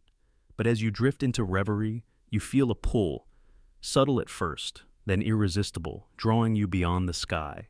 Some explorers vanish on mountain peaks, their bodies found later, eyes shining with unearthly radiance, forever bound to the celestial trap. In our world, scientists use lasers to trap microscopic particles in optical tweezers. Imagine that principle magnified across light years. Cosmic optical traps, spun by ancient forces or by space-time itself. Each star becomes a fisherman, casting nets of photons across the void to ensnare curious minds. Legends speak of navigators who charted starlight currents, steering their souls through wormhole gates, only to become lighthouses guiding others toward doom. Some resist by shielding their gaze or donning reflective veils that scatter starlight into harmless echoes. Others embrace the trap, offering body and mind for cosmic communion. Astronomy becomes a rite of passage. Only those who master the lure can traverse true paths through infinity. Imagine standing beneath a sky alive with ravenous stars, and acknowledging that every spark above is a snare. In the stargazer's trap, enlightenment is exile, and every glimpse of wonder risks becoming you. Imagine a world where every moment of your life is captured on an endless reel of film, rolling quietly behind your eyes. In the tape world, every heartbeat, every conversation, every sigh is recorded. You live in a continuous playback, with the power to rewind your own existence, scrubbing back to relive joys or correct mistakes. But each time you rewind, the future grows fuzzier, like old film degrading under too many passes. You might rewind to the morning you lost a friend, replaying that farewell to vanquish regret. You see the loop, align your words perfectly, spare them sorrow. But as you step forward, the path ahead blurs. Colors bleed at the edges of your vision. Faces you've never met become unsure. Directions shift like misaligned frames, and you walk into tomorrow with footprints dissolving behind you. Scientists in this world study the degradation curve of memory film, mapping how even the smallest rewinds introduce noise. Laboratories glow with flickering screens, showing timelines fracturing into static. Researchers warn of endless loops, rewind too often, and the tape frays, the story collapsing into incomprehensible fuzz. People adapt rituals to preserve clarity, limit rewinds to critical junctions. They carry notes, pin memories like film stills on walls, anchoring identity against creeping haze. Others risk everything, scrubbing continuously, chasing perfection as the world around them dissolves into ghostly wisps. Relationships strain under the tape world's rules. Lovers hesitate to cross the rewind threshold, fearing the loss of tomorrow's shared laughter. Parents spare precious memories of children's first steps. A lost glance, a snapped photo, becomes treasure against an uncertain horizon. Living here is a lesson. Life's beauty lies in unedited moments. The tape may tempt us to redraw our stories, but it reminds us that the future is fragile.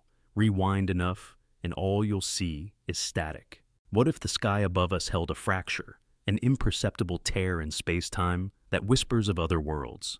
Imagine a soft spot in the heavens where reality's seams have frayed, shimmering against the setting sun like a wound in the sky. This is the hole in reality theory. Somewhere on Earth, a portal to dimensions beyond lies hidden from sight, detectable only by subtle anomalies.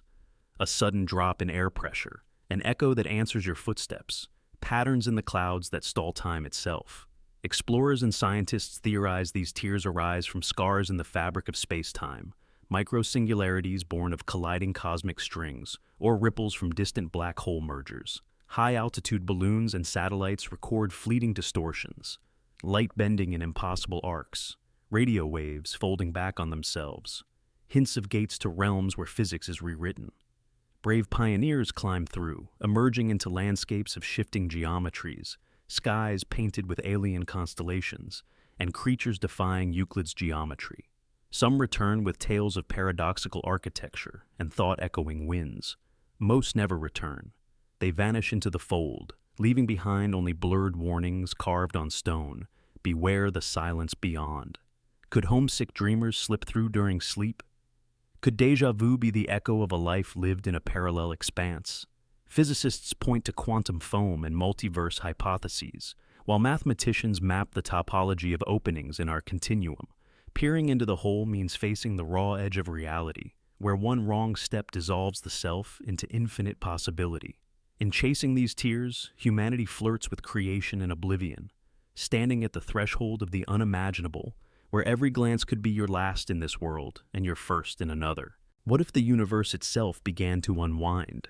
Imagine a reality where creation is not expanding, but reversing. Galaxies, once sprawling across the cosmos, begin to shrink, collapsing into themselves, as if the very fabric of existence is being rewound.